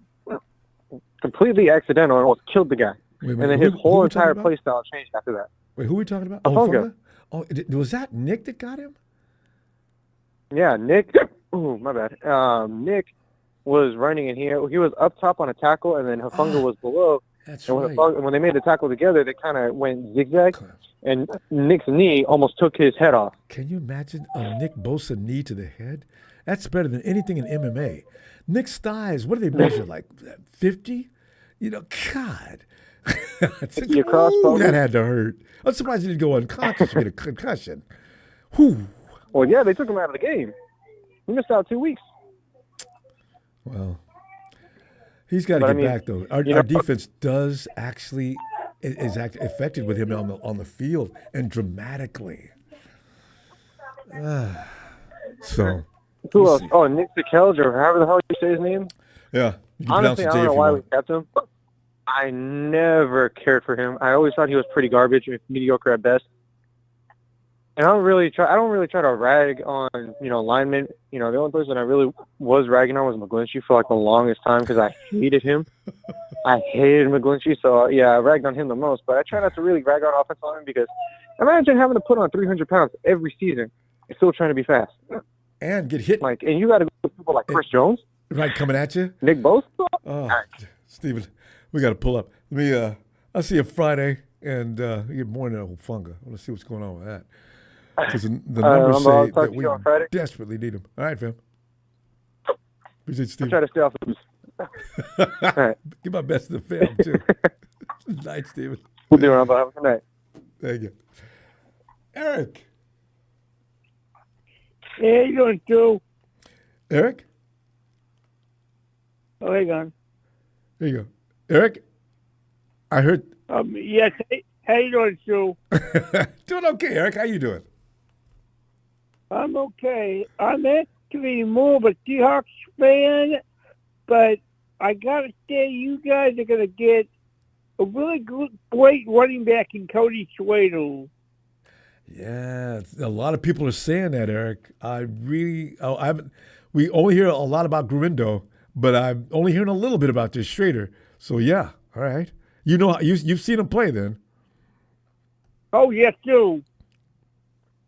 All right. Looking forward to that. Yes, I have. Surprised Pete. I was about to say Pete Carroll. I'm surprised Pete Carroll didn't bring him in, but no, Pete's gone now. And you got a defensive mind. I'm sorry, go ahead. Yeah, it's yeah, I just heard about you tonight on Beto's channel. Banana Thickness podcast. I heard about you there, so I just figured I'd come up to you. Well, so Eric, you're welcome to be here. Anytime I can talk to a fan from another team that actually conducts himself in a polite fashion like you do, you're always welcome. Thank you. Oh, thank you, sure. And like I said, I said this to you. I think Brock Purdy is a great quarterback. He's proved it twice when he came into Seattle and won. Yeah. Yeah, he's surprising. I mean, a really big surprising, because I didn't expect a lot up from him. I figured he was picked at the last guy in the draft for a reason. Never go by that again. I won't, Eric, because what I've seen after that was shocking. Sometimes I was just blown completely away. just cool and calm. In an NFL pass rush, full blitz, stands there, weathers the storm, gets that ball off accurately to a receiver over and over and over. I see, that's not an accident. Who the hell is this kid? That's all I could keep thinking to myself. I didn't hear about him before the draft, anything about him. Some people knew about him, but I was shocked. Yeah. He's special. So we're going to find out if we can get him some protection. It could be an interesting season. Yeah. How'd you like your draft this year, though, as far as the Hawks? Are you feeling good about your team? Feel pretty good, yeah. Kind of surprised we didn't go for a quarterback this year, though. Eric, you can call you actually call in, and you're rational because Geno Smith is okay, but is he really a starter? Should he be a guy that you should invest long term in? No. Why didn't they get a quarterback? That's a good question. Maybe they're waiting until next year. Maybe they think, how a lot of times teams will say, well, there wasn't really a lot of quarterbacks that really impressed us this year. So we know the next year's draft, although from what I understand, next year's draft class for quarterbacks is something like the year before last. A lot of guys that really should stay in school a little longer. So, I don't know. Yeah. But I am concerned about your defense. Offense, you got an offensive line that's very good. You picked up you picked up several players that are definitely something to be fearful of. So I've said the Seahawks are about 2 seasons away. The Rams, I can't figure out the Rams. What do you think about the Rams? So are they going to do anything special this year? Because they picked up quite a number of pretty good pieces. It's possible. Well, yeah. I guess anything's possible. Yes, true. But one thing we do know, Eric, is the Cardinals, since they're in our division, I look for them to have to put that together at least for one more year. Eric, here's the thing. 2025 is going to be a rock and roll year like we have not seen in a while. You got 4 teams on the comeuppance. And the 49ers, I'm not sure what we're going to do in a couple of years. I'm hoping we've got a program going on that we can maintain some level of competence for a while, but I don't know. So we'll see. Yeah. All right. Eric, I tell you what I'm going to do. Thanks for calling in, Eric, and, appreciate you. You can get in here and join the chat and call me anytime you like. All right? No problem. All right. Night, Eric. Have a good night. You too. See, Gene D. There's 2 Hawks fans that I could actually talk to and not get mad. Eric's one of them, and the other guy that comes in here every now and then and works people over in the chat, but he never gets out of line or disrespectful. See, it gives me a whole new perspective on the Hawks fans. Cowboys fans, you still are, and Rams fans, boy, you guys still got issues. And Lorenzo! What's up, Ronbo? Fuck them Cowboys. They're pretty much that already. I'm telling you, they're done. I can't wait to see what they look like next year. I understand they're going to bring back a couple of players from way back when. I thought I was reading the wrong. You know, you go on and look at your websites, and you figure you must have got the wrong year or something. The Cowboys are going way back to get some players. Go about them Cowboys. Bring back Dez. Yeah, fuck that. Yeah. How's it going, Ronbo? It's going all right. Called in a while. I've been listening. Well, sounds like we got to get rid of the coach and start all over again. Some people, what the fuck? Lorenzo, are you on that train? There's a lot of people who have had it with hell no, I've never been on that train. I've been trash talking every year since Kyle's been on, except for the COVID year, I think. Other than that, it's everybody gets a little upset, but what the fuck, we're in the Super Bowl twice, and we're NFC Championship all the time. and shit happens, you know? Yeah, unfortunately. You know, people just don't seem to get that shit happens, you know? Because a lot of us don't remember what it was like before Kyle got here. This is what I always rest on. I always go back. A lot of them have never heard. What's that? Erickson? Was that guy from UCLA? Remember him? Yes. Who can't? I tried to forget him. He did not know his. It didn't matter if he won or lost. It's still the same sorry ass interview every time. Yeah. Oh, I couldn't take it. Then, yeah, it was a mess for a while there, you know, and different coach every year for, was it 8 years in a row? Almost. I think it was 8 coaches in 7 years or something, because one got fired. So then, Gooch was in there for a minute. You know what? Here's the thing. This is why I worry about when people say get rid of Kyle. Okay, who's next? I don't want to be the LA Rams equivalent. I don't want to go through Jimmy Tom Sewell and Chip Kelly. People don't remember how miserable that was. Lorenzo, I knew before the game started, although I acted like I didn't, I knew before the game started we were going to get our butt beat. Every week I get tired of that.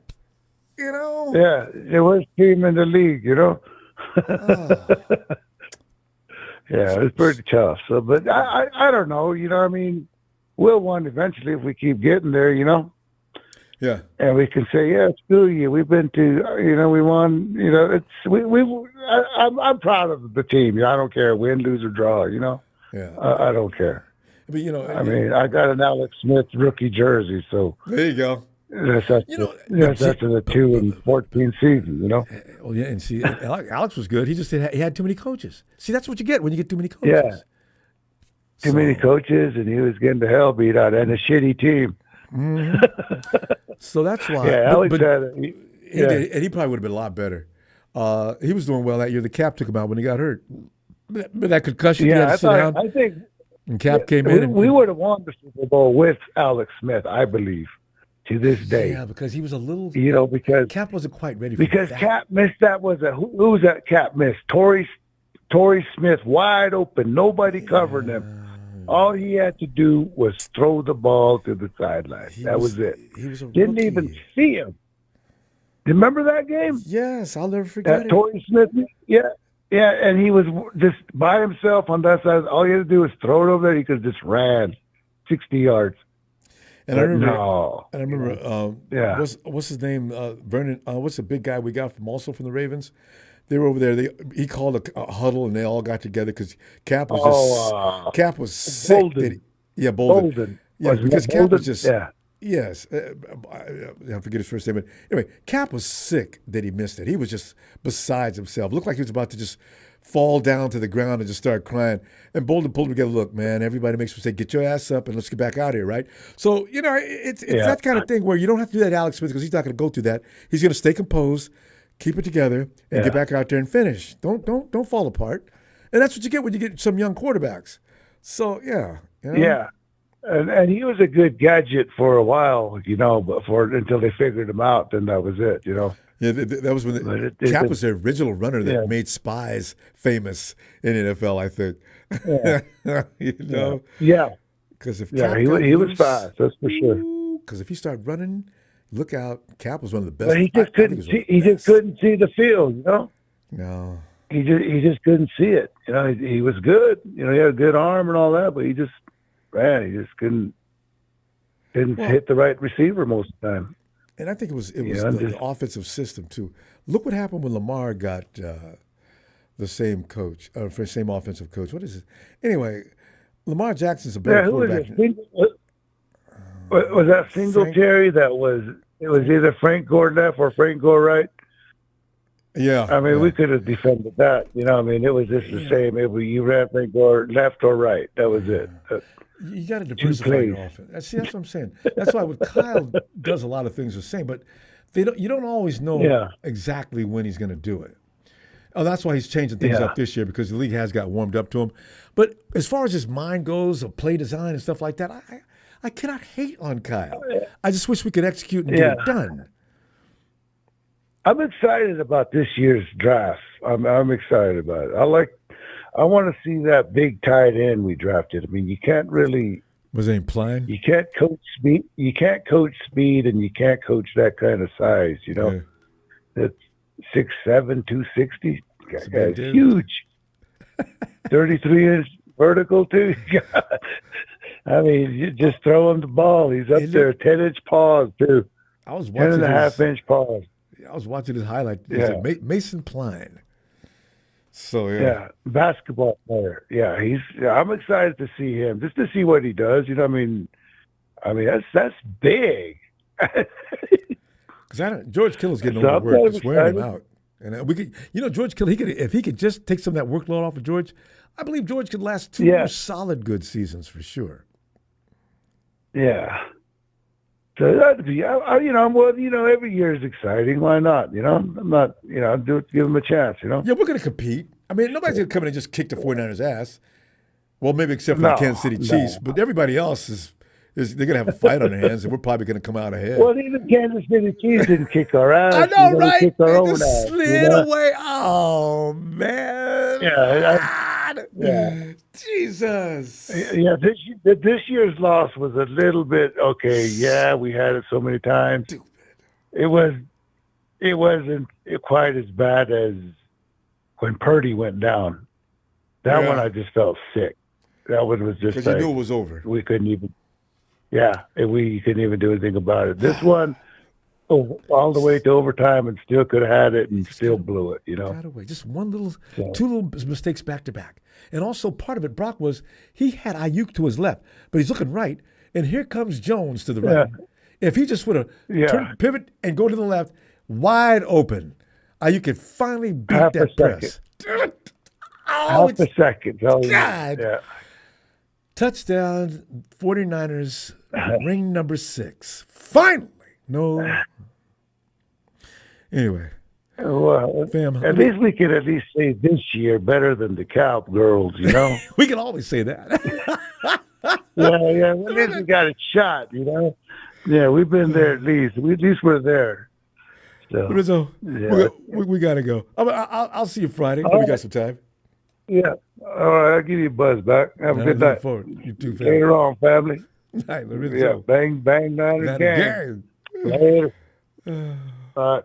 Night. Good night, fam. I caught some footage of a couple of Micah. Speaking of Cowboys, Micah was going against a sumo wrestler. Mike says, "I just got to push you past that. I got to push you back." Yeah. So the sumo wrestler, man, Mike ran up into his chest, and the sumo wrestler just locked his back leg. And Micah couldn't go anywhere. I says, it's like Tony and I were talking about it on Twitter. Give me a couple of sumo wrestlers and we just train them up. You ain't getting past them. No way. Bill, who are you talking to? What's up? You called me at a weird time. Well, I just got done watching The Planet of the Kyle Shanahan. Okay. And I come to a realization that he don't pay attention of run the ball. And it's just I come to acceptance that we may not win a Super Bowl under the Kyle of the Shanahan, which, if I compare him to anybody, it'd be Maurice off the Planet of the Apes. He is a baboon. Nothing but a jerk. He missed a lot of good players on the draft. He don't cut it this year. What do you think should happen, Ronbo? I don't know how to make any changes in that coaching staff, Bill. I'm not sure if that's the answer. If I did feel sure about that, hell, get him out of here now.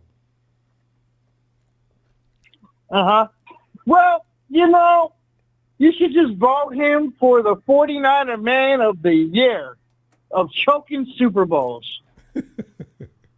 He's got 3. Well, 1. He's got 2. Because that was also Dan Quinn's fault in Atlanta. Kyle was not the head coach. He's the head coach for the 49ers, though. But he didn't show anything in the 49ers, so we can't blame Dan Quinn anymore. Dan Quinn, whatever you call him. It's got to be Kyle. Kyle has choked 3 Super Bowls. 1 in Atlanta and 2 in the 49ers. I don't care if the referees did this, that, and the plus. You know you're going against them. You didn't plan against the team and the refs. So at the end of the day, it's your fault, Kyle. And if you have a bad season and you have a Super Bowl hangover, you need to be released of your duties. And if not, then maybe we need to be talking about trading Jed York and Kyle to the whoever for a better coach, and let's leave Eddie the ball up to take over again. You remind me. Bill Jett owns the team. Yeah, he owns it, but what happened to the Snyder of the Washington Commanders? Yeah, he was voted off the island. Well, because he was groping women around the office. Jett hasn't done that. Well, he hasn't been caught doing that yet. I don't think he would do that, but he's groping stupidity. Wouldn't that count? Well, if you could get the rest of the owners to vote on it, and but there's a lot of stupid owners around the NFL. How about the Bears? If you're gonna, who's the dumbest ass in the NFL as far as an owner goes? There's plenty of names on that list, Bill. I have to put it this way: you got a Super Bowl caliber team. You're not holding the Lombardi Trophy up. You got to be the dumbest owner in the planet. Okay, the Bears got an excuse. They don't have nothing. All right? Jerry Jones, he's always smiling. He's happy with what he got. You know? He don't have a Super Bowl caliber team, but the Niners do. Well, no, the Cowboys, that team's supposed to be Super Bowl caliber. Bill, there's not a lot of teams you can actually call Super Bowl caliber. Actually, the Cowboys are actually one. The Lions got one over the Cowboys. I'm sorry. Well, you could rank. I mean, yeah, but well, I mean, they got beat down by the Panthers, so we can't call that a Super Bowl caliber team. All right. Did you say the Panthers? So no, the Cowboys didn't lose to the Panthers. Packers, yeah. The Packers. Packers. Bill. We almost lost to the Packers. I don't know if you should use that as an example. Almost don't count. They still lost at the end of the day, didn't they, Ronbo? Yeah, they did, but I'm just saying. I wish you'd pick another team. With Rodgers, we're going to do that too? With that punt return block? Come on now. We beat them. I don't want to hear it. Well, no, we did. They got smoked. Yes, we did. I'm just saying, losing to the Packers, that's going to happen to a lot of teams this coming up year, I got a feeling. And hopefully we're not. Do we play the Packers this year? Kind of hope not. If we have to play them, let it be in the playoffs. They're worrisome. Well, he needs to hold a Lombardi Trophy up, or he needs to join the planet of the Kyle Shanahan or the planet of the apes and make a character of him, because he is nothing but a baboon and a joke if he cannot get it done. Kyle, you're about to be voted the man of the ape of the year. If you do not hold that Lombardi Trophy up, I will make sure I write the petition up, and I make sure put your face right next to Maurice. Kyle, listen. I mean, Bill. Let me ask you this question though, because you got 1 minute. Give me a replacement coach. Who do you got in mind? Who I got in mind? Well, we'll have to look on the roster. Somebody better than him that won't choke it when they get it. We could always trade for Harbaugh back, because I don't see him doing anything in the Los Angeles Chargers anytime soon. There you go. I'm going to take Kyle for whatever. We give him a couple of the ones to get him out. Whatever it takes. That's my point, Bill. I won a Super Bowl. I'm dreaming of a Super Bowl. The fans win a Super Bowl. The younger generation wants to see a Super Bowl. Come on now. 3 and 14. Give me a Niners shout out. 3 and 14. Niners!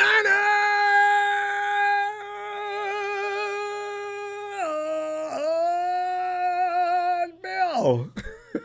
I'll see you Friday. Don't get it together. You have a nice day, Ronbo. You too. See, I'm telling you right now, if you find me a better coach that can come in there and just get that Super Bowl, I am all for it. I just don't say, just throw this guy out and just bring anybody in. The thought of that scares the bejesus out of me. I remember all those years after Harbaugh left. God, that was miserable. Oh, that was so painful. And you still had Trent Baalke went around there and said, there's a lot of things going to have to change around here. I'll have to make some changes on my own around here. A lot of players don't understand. They're being paid good money to go out there and play football like they seriously mean it. I'm not going to put up with this shit any longer. Trent, you're one of the problems, you know? Ellis.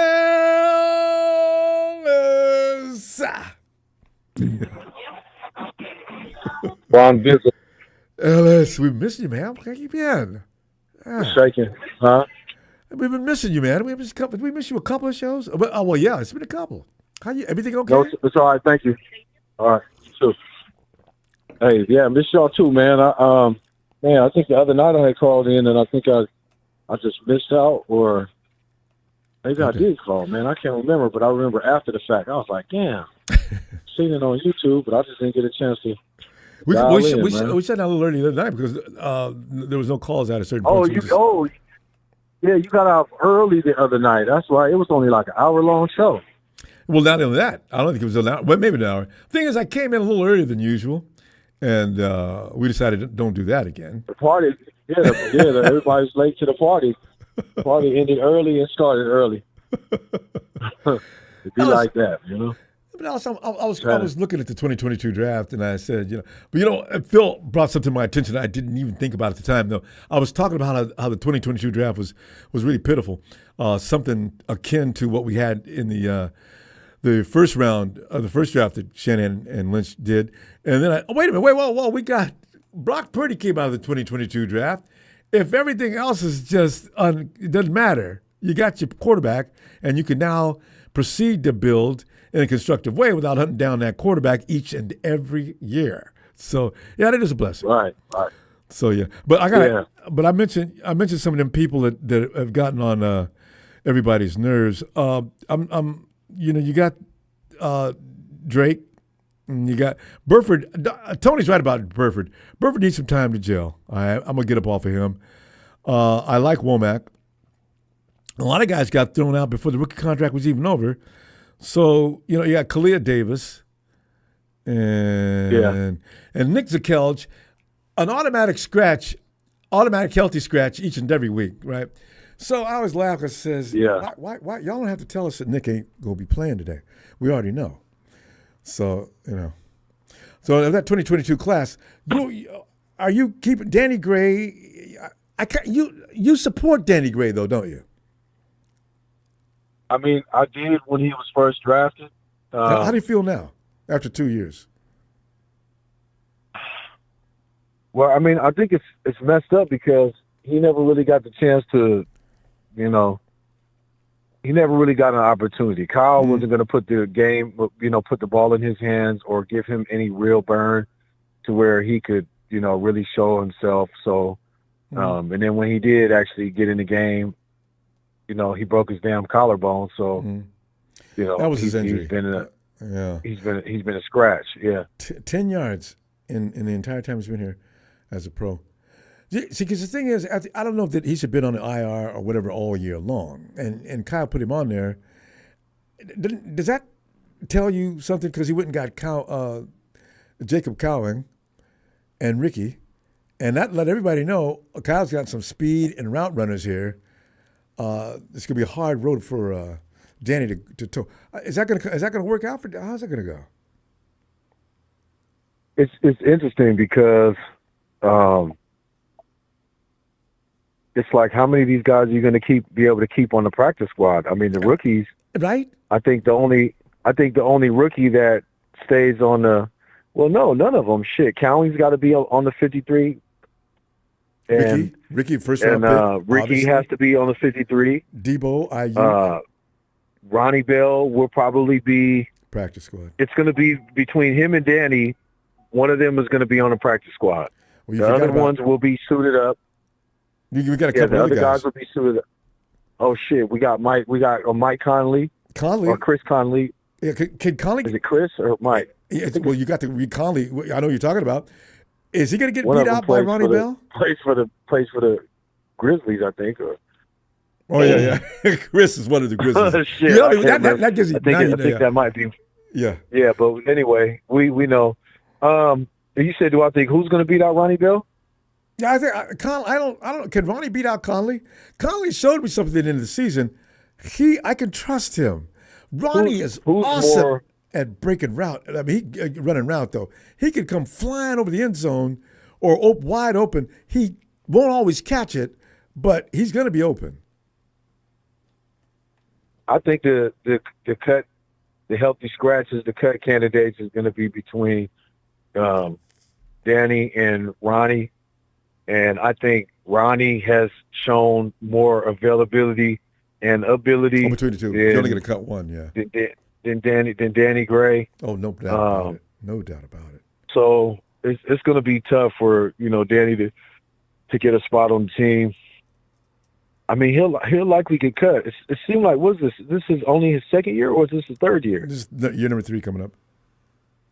Damn, that went by quick. Yeah, 2020. I know, right? 2022, he got drafted along with that's right, with Trey, with Brock and, it was the rest of the. Yep, and got hurt, and like everybody else on the team, Womack got hurt, but Womack came back last year. But Kyle has trust issues. I thought he came in a year after Trey. Trey was drafted in 2021. Oh, okay. Right? If I'm not mistaken. And then you're right. Then he came into the draft after 2022. Yeah. Oh, yeah. So 2022. But yeah, man, look, it's going to happen, and some of these guys are going to get cut, and the Seahawks is going to scoop them. Maybe not. Or the Rams. Pete Carroll's gone. Yeah, well, I mean, they may not change their style. I just wonder about that because I thought it was Carroll. He just picked the fruit of on the 49ers, man. He was sitting there waiting. Like, I can't draft him, but I'll wait till they get him. I'll get him off the team. The receiver that doesn't block is not going to make this team. So if Danny Gray don't come back ready to put somebody on their damn back, and he's ready to call for the ball and demand it, then he's not going to make this team. Ronnie Bell don't have a problem with blocking. Ronnie Bell doesn't have a problem with coming and laying a hat. He's scrappy. So I think Ronnie makes the team over Danny. Yeah, he can run some good routes, and he's probably coming, like a ball of fire because we just got these rookies, and then, I mean, shit. They're going to take a job They're away going to from be me. over there fighting for spots with. Yeah. Look. Whoever's on the practice squad is going to be fighting for reps with Tariq Owens. Because, I think we already know what Tariq's going to know. They picked him up for a reason. They picked him up for a reason. You don't just draft a kid undrafted. He's never played football before, and when he did play, it was like he barely was getting any burns. So he must have looked pretty. Wait. He must have looked pretty damn good when he was Tariq Owens, Terrell Owens' son. Wait, you said he's never played? No, he played. He played. What college did he go? He played, but he didn't really play. When you listen to him when he talked, he was really sitting a lot. Oh. He wasn't really getting no crazy burn like that. He doesn't have very many reps like that. He didn't start playing football until like after high school, if I'm not mistaken. Maybe he played in like his senior year or something. So for him to stand out that form, at a 49ers, little mini camp, whatever pro day or thing that they had where they were practicing. If he stood out like that enough for them to pick him up undrafted, that says a little something. He's got natural talent. They can coach him up, and he should have been started earlier. And he comes from good, exactly, and he comes from good, good stock. And I even heard Shannon Sharp and Chad Johnson talking about. They were saying Terrell Owens wants to try to talk to Jed and them and John and see if he can get on, if he can get on the team and be like LeBron and play with his son. But in the NFL, I don't know how that's gonna. That's probably not gonna happen. I've never seen it. We'll never leave it out until it's an official scratch and. We hear that it's never going to happen, but no, that's not going to happen. I mean, but I don't know, man. Go ahead. No, it's not going to happen. Terrell's been asking to get on the team. This ain't the first year. Terrell, this goes back to when Kyle, second year I think was here. Terrell's talking about, y'all can use me. I'm Terrell Owens. And Kyle says, who? He never has been able to get on the team. Yeah. So, but he's gonna coach his son up and help him get through the things you need to. So Tariq, I think you're right. He could UDFA. Yeah, he didn't make the team for nothing. I mean, if they didn't pick up, Frank Gore Jr., Jerry Rice's son got snatched in the 7th round. Yeah. And he might mess around and do pretty good. Wouldn't it be considering, his back up against the wall like that. He lost somebody real close to him. And then they put it, he made it at the end of the round. That puts a big chip on, the shoulder of certain guys. And that's Rice's son. So I think he might do good over there, with Jim and the Chargers. So I'll keep an eye on him to see what he does. But we'll see. It's gonna be interesting. But else we got 2022. Look, look. Spencer Burford ain't going nowhere, man. Spencer Burford is not. He is not garbage. I watched some of his plays. He does have bad plays, like everybody does. Trent even got bad plays, and he's got a nice little arsenal of them himself. But I don't think Spencer's going anywhere. Probably I don't think not. he's going anywhere. And we can't afford to be getting rid of offensive linemen with potential anywhere. So yeah, he's solid. He should be playing tackle, but he would need to put on a little more weight. But if he was playing tackle like he was in college, then it wouldn't be such a question. But he's playing kind of at a place where he's not, most acclimated. So he's just going to have to get more familiarized with that position and get better and work on things, the in-game moments, switches and changes and things that happen. So he'll be able to pick up those blocks in game time. But you already know, man. You know what it is. Wipe your feet. You know what I mean? Shout out to the faithful. Shout out to Tony Tone. Donut Tanisha. Shout out to Frank. Man, you already know, man. Shout out to all the family. I know it's Evan, Emilio, and Bethel. We ain't seen him in a while. And Papa D. Y'all know what it is. The Dragon Camp. Much love, y'all. All right, Ellis. We'll be back. Appreciate you, family. All right, family. Appreciate you. Right. Yes, sir. Respect. Night, Ellis. All right. There he goes. Okay, and I don't, Jalen.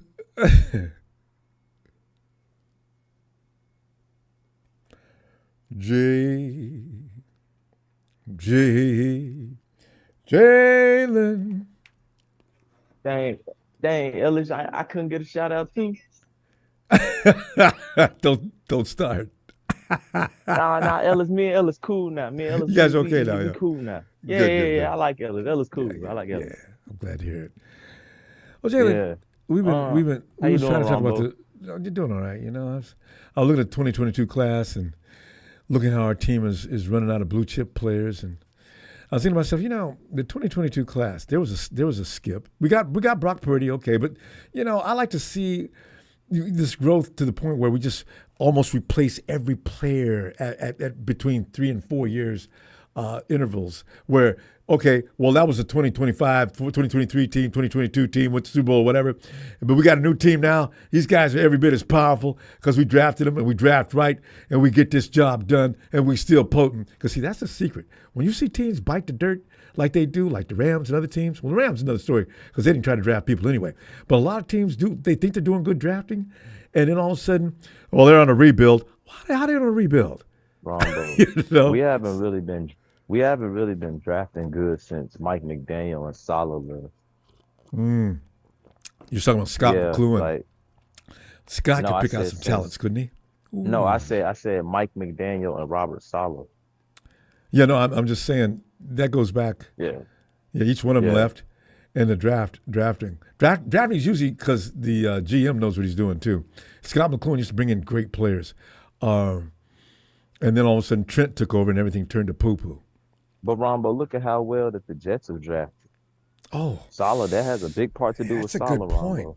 That's a good point. Look at how well the Dolphins have drafted. Yeah, they had a lot of good free agents too. Yeah, but you still got to look at that, Ronbo. They go there and they turn franchises, and they 2 of our coordinators go to other teams and immediately turn their franchise around. And this makes me go back to your question you just asked, Ronbo. Yeah. Well, if we fire Kyle, who are we going to hire? Ronbo, if any of those guys were still on our staff, we would immediately promote them to head coach. But especially Jalen, D'Amico Ryan. But Ryan. But who did they learn from? Come on, Ronbo. I'm just saying who they learned from. Ronbo.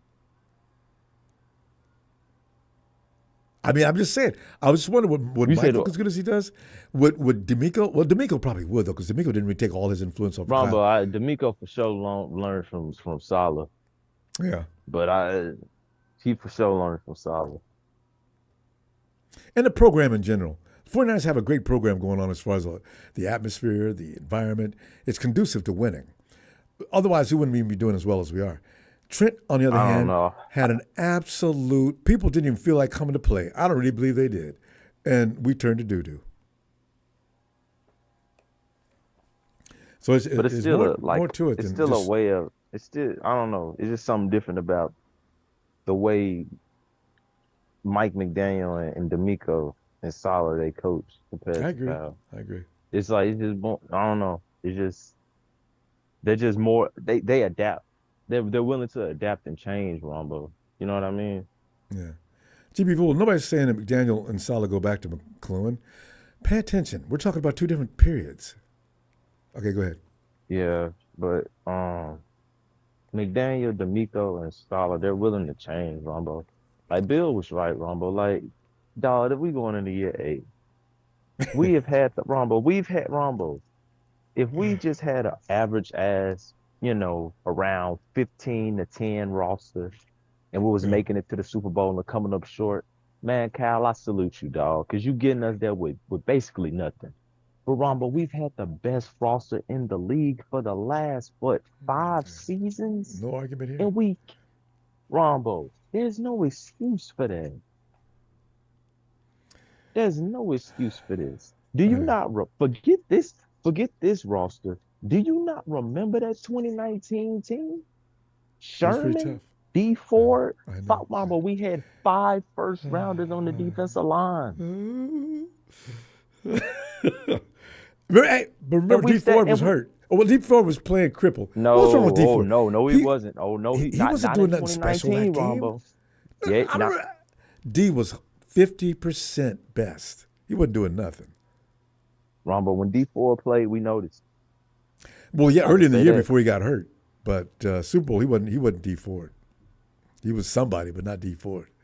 He was hurt. I mean, a lot of guys were hurt that late in the season. But I mean, he was. You know, when you play, he has his speed, agility, and everything. He's about was negated by the fact of his injury, and you know that because his back. But that's why we had depth, though. Man, we had Solomon Thomas and DJ Jones coming off the bench, Ronbo, and Ronald Blair. That was man, that defense was insane. And Ronnie B. Then we had got hurt.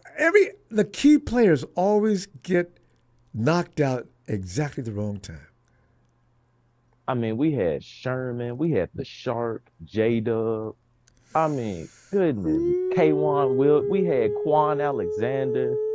Lord, God, I can't.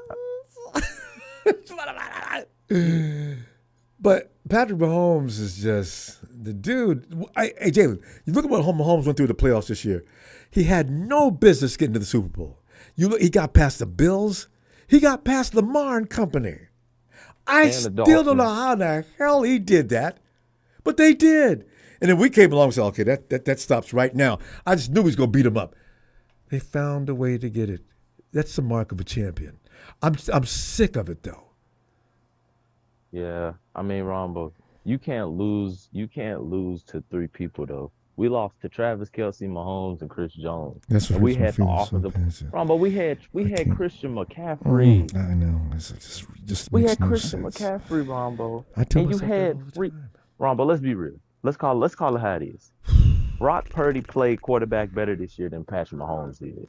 So you had the better, in terms of statistics, statistically, you had the better quarterback this year. I know.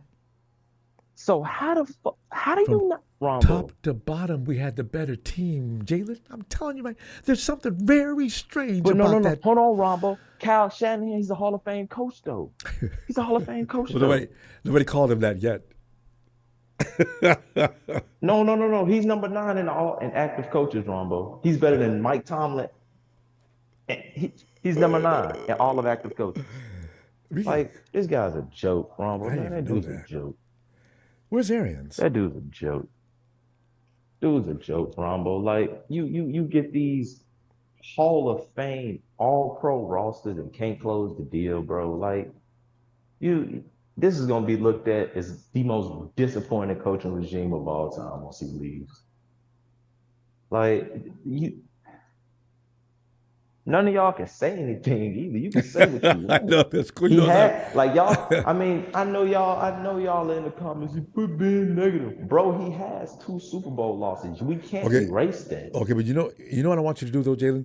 And when you get some spare time, just give me a name of a coach that you know is going to come in and get it done. I'll take the Lions offensive coordinator. Okay. The dude that almost put us out of the playoffs. Almost took us out. I'll take the Packers defensive coordinator, the dude that almost put us out of the playoffs. There you go, 2 guys right there. Put them together on the same team, right? Jalen, that's like okay. Well, that's legitimate though. I got to go with that. Okay. So, and also that Detroit Lions coach, the head coach, I love his attitude. That's a scary man, and he's scary, and it rubs off on his team. They pick up his aura and they roll with him. All you have to do is go get all you have to do is get the coordinators from the teams that's coaching in the Super Bowl. Why would you not? Well, that's what everybody does to us. That's why we don't have no coaches. Exactly, Ronbo. So why don't we do it to everybody else? Kyle never does that. Kyle just sits back and lets people come over to him and he says yes or no. No. I'm talking if about they're good if or we not. fire Kyle, why won't we do that? Oh, well, okay. That's another story. By the way, let's say Kyle Shanahan loses in the NFC Championship. Let's take the offensive coordinator that beat him. You think it works that easy? Maybe.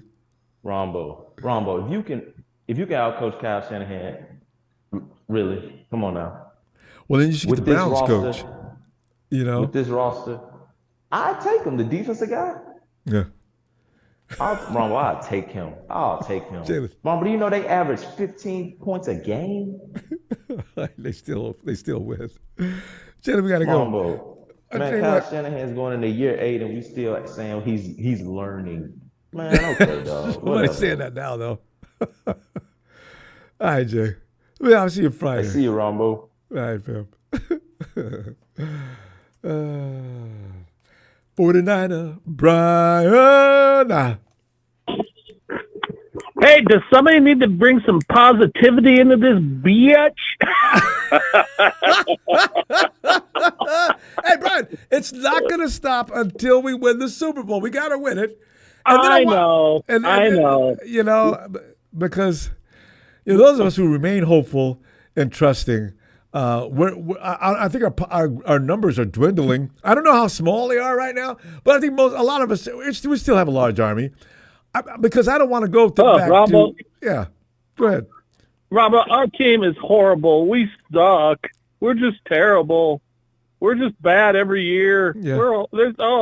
I'm just going to become a Raiders fan. I can't take it anymore. Give me a break. Anyway, hey, Ronbo, how long have I been listening to you, man? 5 years, something like that? As long as I can remember, yeah.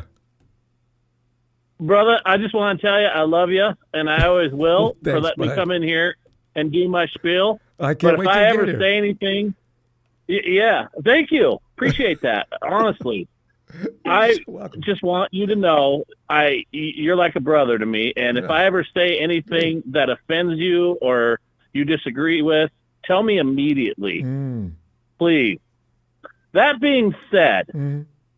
I think it was like maybe 2 shows ago. I'm not allowed to say his name, and I think I know who I'm talking about. Okay, go he ahead. was pretty mad at me. Okay. Yeah. Well, you got 2 or 3 guys. Are you amongst the troll collection? No, I'm talking about a certain guy. I know. I just realized what you're talking about. Okay. Yeah, I'm not allowed to put his name in my mouth. But, okay, well, what do you have to say then about the matter, Brian? We know who you're talking about. I just want to say, I can't say his name, but I've always respected the guy. And actually, do you remember like his mock draft? I told him how awesome his mock draft was. That's true. You know? Yeah. And I've always given the guy praise. I've never said anything bad about him. Yeah. But apparently I peed in his Fruit Loops or something the other day, and I just want to do a shout-out to him. I can't say his name because I don't want to, get bumped or anything. But I just want to say sorry about that, but I'm going to stay positive. I'm not going to jump on the Kyle hate wagon just of yet because, Ronbo, since Kyle's been here, hasn't he turned this franchise around? You know what? I've only had the miserable moments because we got all the way to the show and didn't pull it off.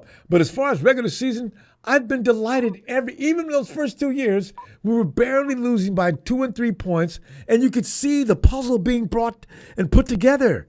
And finally we got there, and we started rolling, because it takes time to build a champion. And a lot of people don't appreciate the work that it takes to get there. And when you do get there, they want you to poop and get off the pot. And I said, guys, I don't know if it's just that easy, because I mean, a lot of teams vie for this every year, and they don't do as well as the 49ers do. In fact, the NFC has been dominated by the 49ers a lot lately. I think I need to be a little more appreciative. But their argument also has validity, because the fact is you can't keep getting there, especially we lost the Chiefs twice. That's pissing me off, too. I understand that. So I understand your side. And I will say this. If we go to another Super Bowl and we lose again, to the damn Chiefs? right, fire his ass. You know, especially if it's the Chiefs again, 3 times. Yeah. But hey, we have seasons where. Do you remember the seasons where we were like 4 and whatever, and this is creeping? Oh my God! 2 and 15. Do you guys want to go back to that? 2 and 15. Remember that? No, 2 and 14. We were only 16-game schedule. The only 2 games we won was against the Rams that year.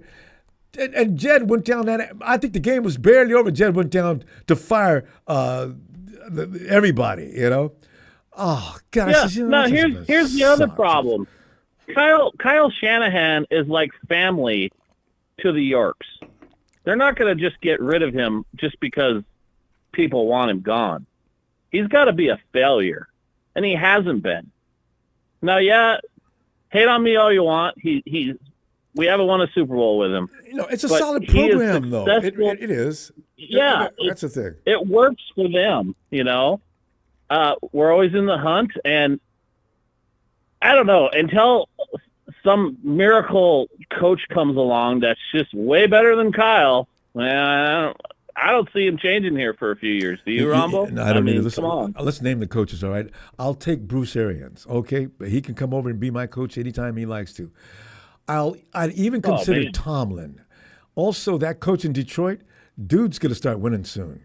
I do like him.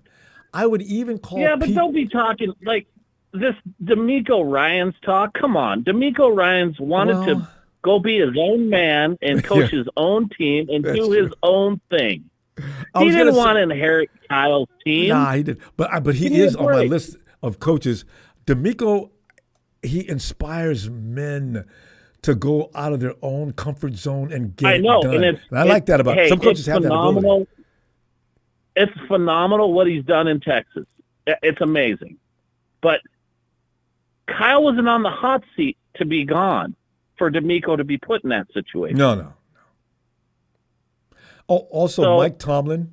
You know, there's certain coaches that know how to lead. You know, there's not a lot of coaches, is my point, though.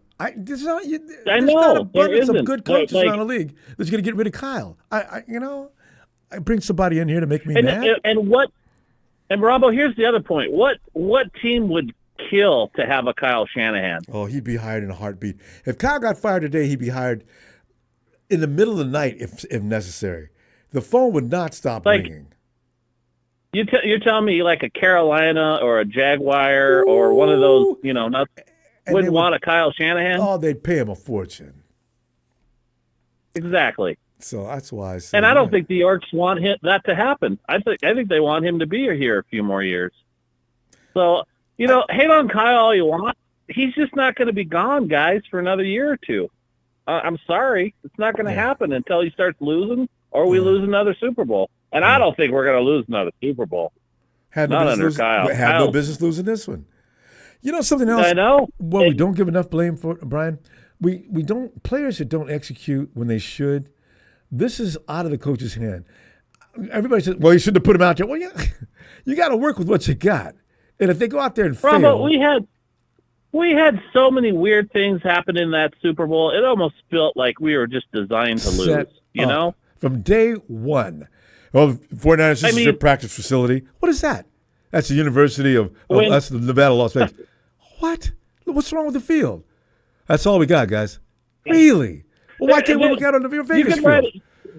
You could write a book on how we got just every little thing coming at us to lose this game, that Super Bowl. And then I knew when Greenlaw went down, it was over. Game over. Because I knew they were gonna attack the center, and guess who got going? Mr. Kelsey. And that was no coincidence. That's the other thing. I said, you know what? It's hard. These injuries we get have more to do with us losing these games than anything else. How the hell did he get hurt at exactly the right time? I'm actually. Oh my! Have you heard anything? God. Have you heard anything on Trey? Like how he's coming along, or because that's a concern for me. Well, Fred says he's progressing and doing well. I don't know. Fred loves him so much; he's not going to say anything bad about his recovery. But I don't see him being on the field week one. Ronbo, Dre swears he this is starting to. You know what I'm having flashbacks to with Dre Greenlaw. What? Navarro Bowman. No. He's too good of a football player. And Bowman wasn't too good of a football player, too, and he wasn't the same after he came back. No, he wasn't. That's Brian, what I'm worried about. Brian, let's not go there. We got to stop. Let me see you Friday. Sorry, I was trying to bring. I told you I was trying to bring some positivity, and what do I do? No, the truth sometimes is not always pleasant, and that's true. I don't want Dre to come back 1 minute before he's ready, though. We got some guys. He'll be fine. He could recover fully. All right. Yeah. All right, fam. Well, Ronbo, again, I just appreciate you. Shout out to Papa Lizard. I mean Dragon. Brian. Sorry. I mean Dragon. Papa Dragon. Ellis is a man. Jalen, I love you too, brother. Keep it positive though. Okay, you guys got to keep your heads up a little higher. That's all I'm saying. We're like a Thanksgiving. We're gonna have another good year. We're like a Thanksgiving Day party. You know, family members. Yeah. All right, Brad. Brian, have a good night. All right, Brian. everybody. I'll talk to you. Have Friday. a good night. Love you all. Have a good one. Bye. Love you, Brad. Night. All-Star Luna says, don't forget they didn't call holding on the worst O-line in NFL all playoffs. KCs plus refs plus 50s. You know what's funny talking about the refs? Have you been watching the NBA Finals? They're not calling anything. I've never seen this. Somebody's going to get carried out on a body bag. Those games are getting rough. Hard fouls are not being called. And I'm saying, you know what? It's amazing. Everybody's wanted this for a long time. But now that I'm watching it, it's brutal. And the Nuggets are done. They are done. They are getting their butt beat, and nobody's calling anything, and they're still getting away. Oh, but I like Minnie. Beto. Hey, Ronbo. Bethel. Shout out to Alice. Reviewing that 2022 team, and it just was calling my attention. I forgot about we did have the last pick in the draft and stuff. Do you know if it's not for that, the 2022 draft might be the worst since Kyle and John got started?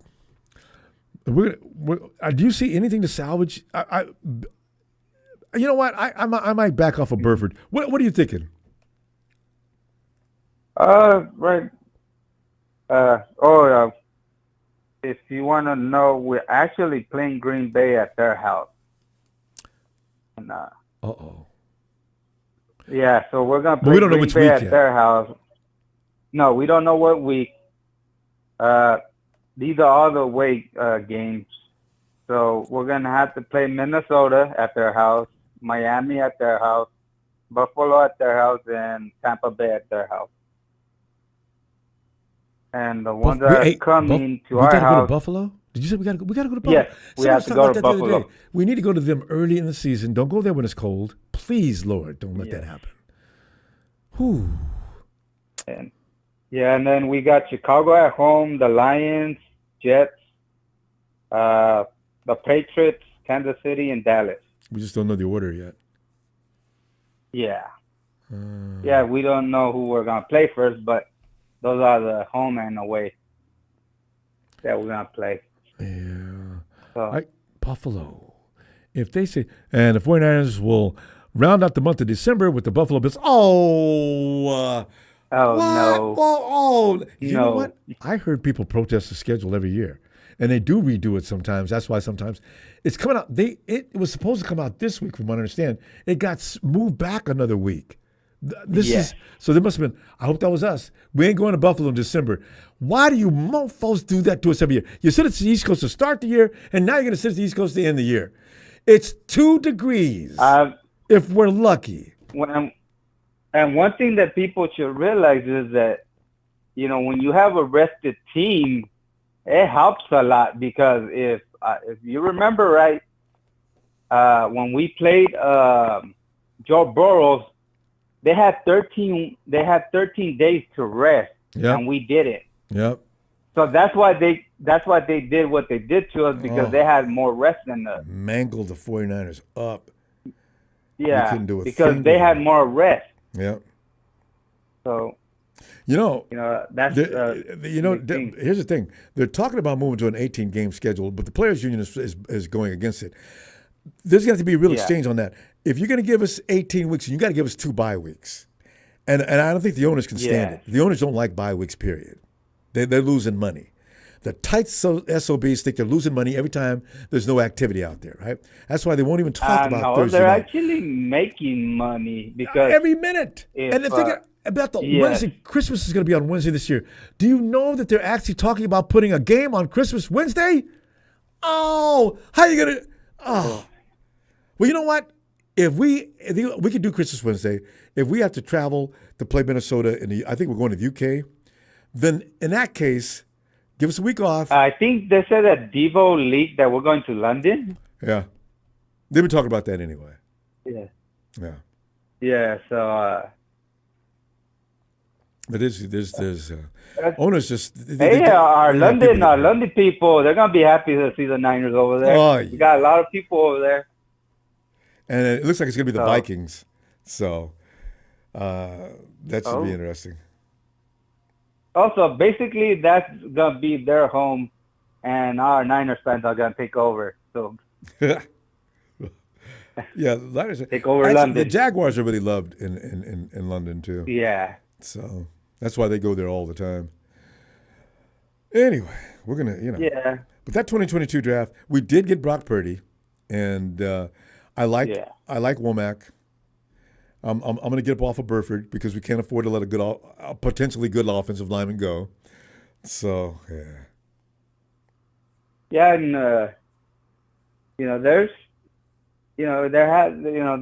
sometimes we have good drafts, sometimes we have bad drafts. Everybody has their drafts. So,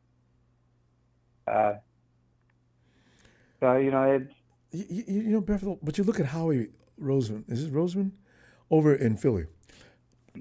How he gets a good draft every year. You notice that? Pretty much. They always get a good draft. They always get. They really do. But also they have to live up to their standards.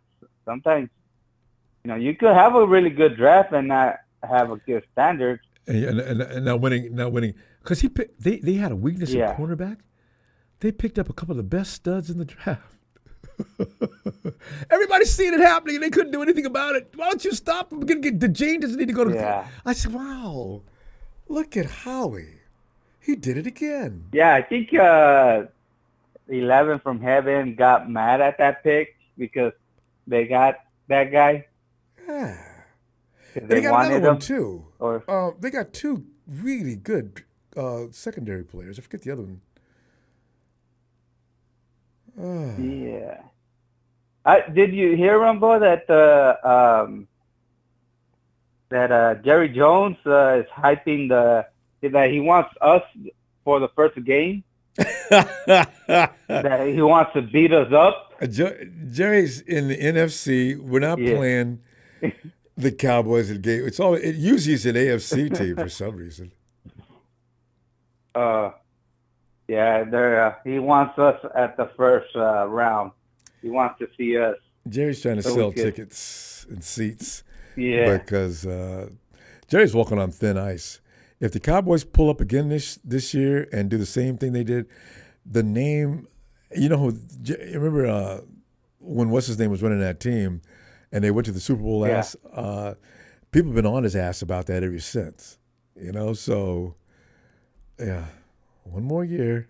There's on YouTube, there's this guy, he's a Dallas Cowboys fan, and he had a breaking news. I was busting out laughing, but he said that Jerry Jones was all in, and that they're gonna trade for a right receiver, Brandon Ayuk. They're gonna trade for I think Debo also and McCaffrey. That we're gonna give them all then 3.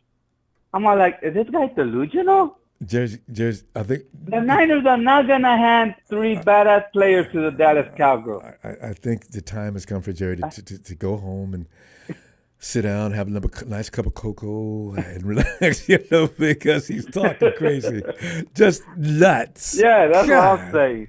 Wow, that man. I started laughing when I heard that. I'm all like, you're just clickbaity. You just want your team to win a Super Bowl. He's all like, oh, we're going to win a Super Bowl with these guys. Something that the Niners can't do, he said. I'm all like, are you kidding me? You know what, Bethel, he had a chance to get Derrick Henry, and he passed, and he needed Derrick Henry really bad. So Jerry is blowing smoke. Anyway, we got to go. I guess we're getting late here. I'm going to tell you, I'm feeling Friday. Let me see you. We're having so much fun. I know, it always happens. All right, Ronbo. See you Friday. Night, fam. Hit the like and let's go Niners. Thanks, Bethel. Night, fam. Good night. Hey, and let's go to Tony ATL. Tony. Ronbo, good evening. Good evening. I'm enjoying the chat. I just have a comment about what Bethel said about Jerry Jones, about how the Cowboys are a joke. How you doing, Ronbo? Fine. The thing is, this thing about Kyle, I'm not real hardcore as far as I'm in the middle of the room on this thing with Kyle. I want Kyle to win because I'm usually when you lose and keep losing, but when you lose at the highest level, I think that requires a little further examination. So I can't jump on the man, get rid of Kyle losing. But who are you going to get, And Tony. Yeah, Ronbo, you have a good argument about that because you say the same thing. Who you going to get? Nobody can give you an answer. I got a scenario for you, Ronbo. I want to hear what your thoughts. I put this in your chat for Show. Show, he didn't respond to my question. I did like a John Gruden thing. I said, well, okay. 2024 season. Let's say you guys, I'm just saying, Ronbo, I'm not wishing this on you guys at all. Mm-hmm. You guys losing the divisional round of the playoffs this coming year. Okay. And a team, I went through all the teams. I said, Buffalo. I said, no. I said, I picked New Orleans, even though I hate them bastards, but that would be the coach if you go. Let's say New Orleans calls you guys and wants Kyle Shanahan for 2 first-round picks. What do you do? Damn. Well, I knew you'd be silent on that one. Yeah. So didn't answer either. Well, okay, all I'm going to get is John picks. Gruden? No. You know what? I can't take it. You know why? Because you're giving me 2 first-round picks, but I'm going to need a head coach now. Now what do I do? Get Ben Johnson before anybody else does, the offensive coordinator for Detroit. Oh. One that I wanted in Atlanta. Remember, he stayed. He turned Washington down and stayed. Still with Detroit. You got to grab him quick. Well, is he available? He's going to be the hottest commodity. Oh, you mean next year? Yeah. Detroit's next year, yeah. He decided to stay in Detroit. You know what? His name gets thrown around a lot. Or if D'Amico said, "Whoa, I'll come back. I'll handle that. I'll take D'Amico." You know why? Because I don't think he's leaving Texas though, Ralph. he's not. I know. I'd even take Mike played back. for the Houston Texans. I need He somebody played who. for the Houston Texans. He was I drafted know. by them. Yeah, I he's my know. boy. He left under hot circumstances, but they all made up. You know, Tony, here's my thing. I like the atmosphere and the culture that's going on in San Francisco right now. I'd like to have a coach back. I'd even take Robert Saleh back in a capacity. Hopefully he'd find an offense, an OC that can keep that offense running.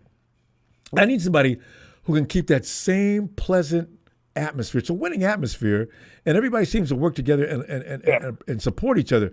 I need that because can you imagine what Dallas Cowboys locker room is like? I don't want that, you know? And these are the things that I want to avoid. So, you know, nope, I don't want finger pointing, anything like that. We win together, we lose together, guys. So everybody, look at yourself and see what you could do to make things better. Don't look at your brother. He's doing his best he can, too.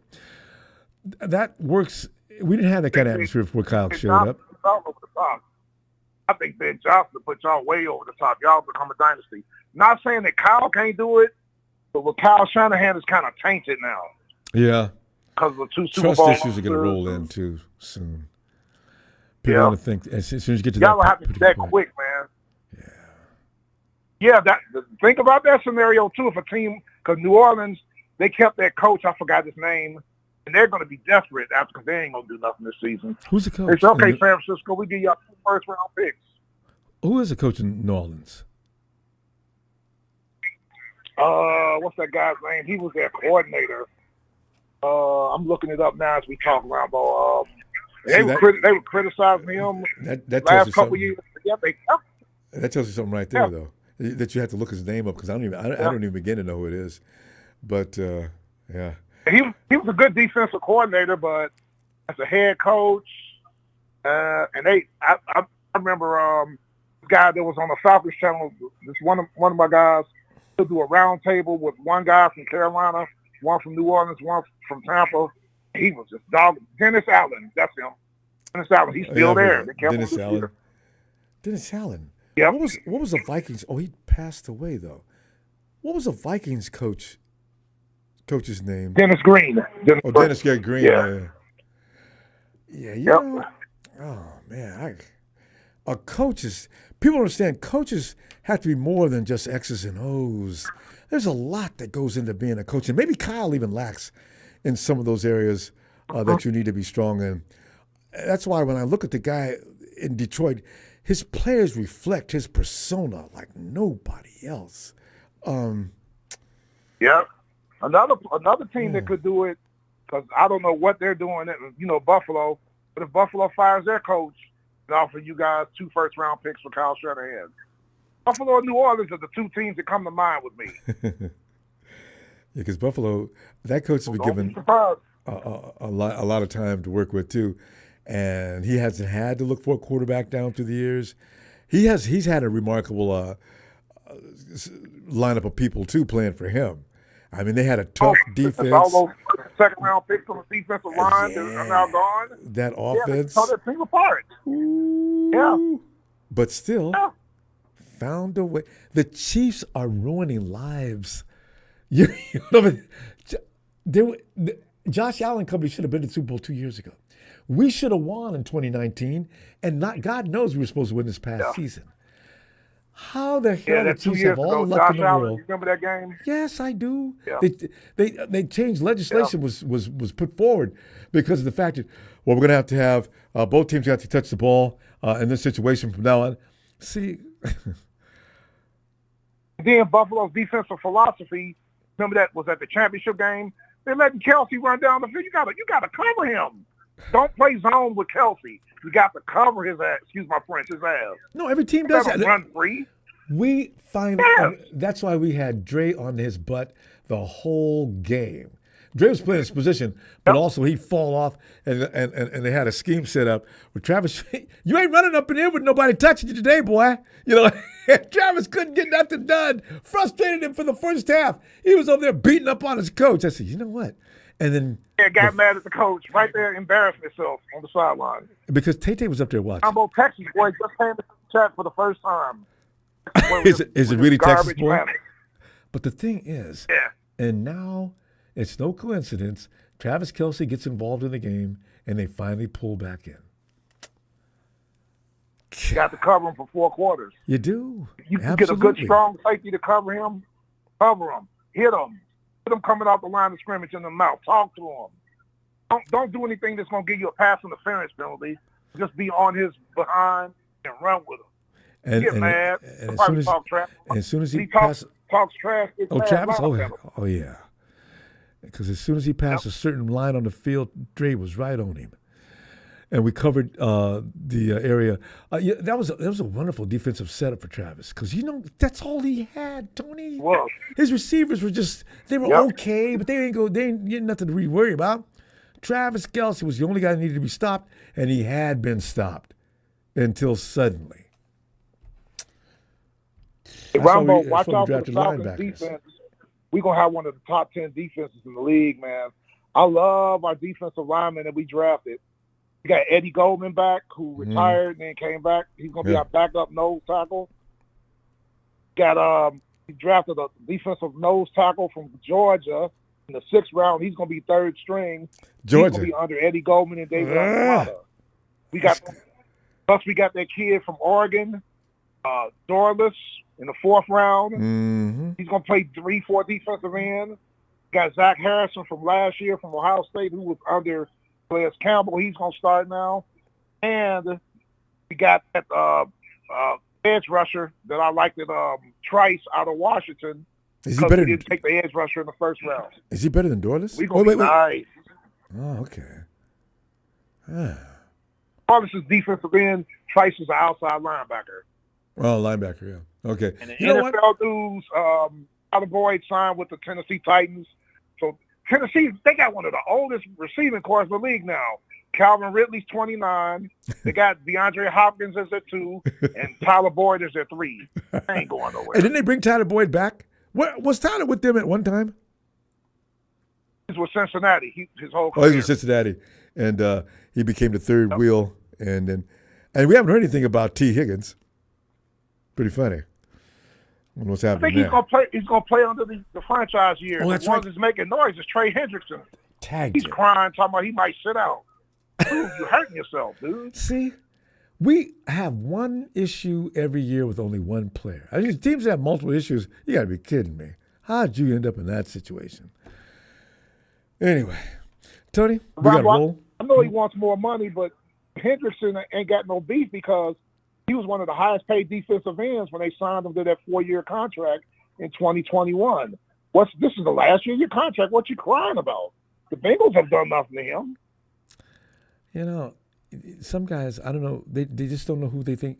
When you ask them, who do you think you are, they would give you an answer that you wouldn't believe. So, yeah, I forgot, Higgins was the guy that got franchise tagged, and he's mad as hell. Anyway, Tony. And Zeke Elliott is back with the Cowboys. That's what I was laughing about. Zeke is back in Dallas. Return to the circus. God. I can't believe he came back. Let the show keep rolling. Well, I can. He's sitting right in with them clowns. They still need another back, though.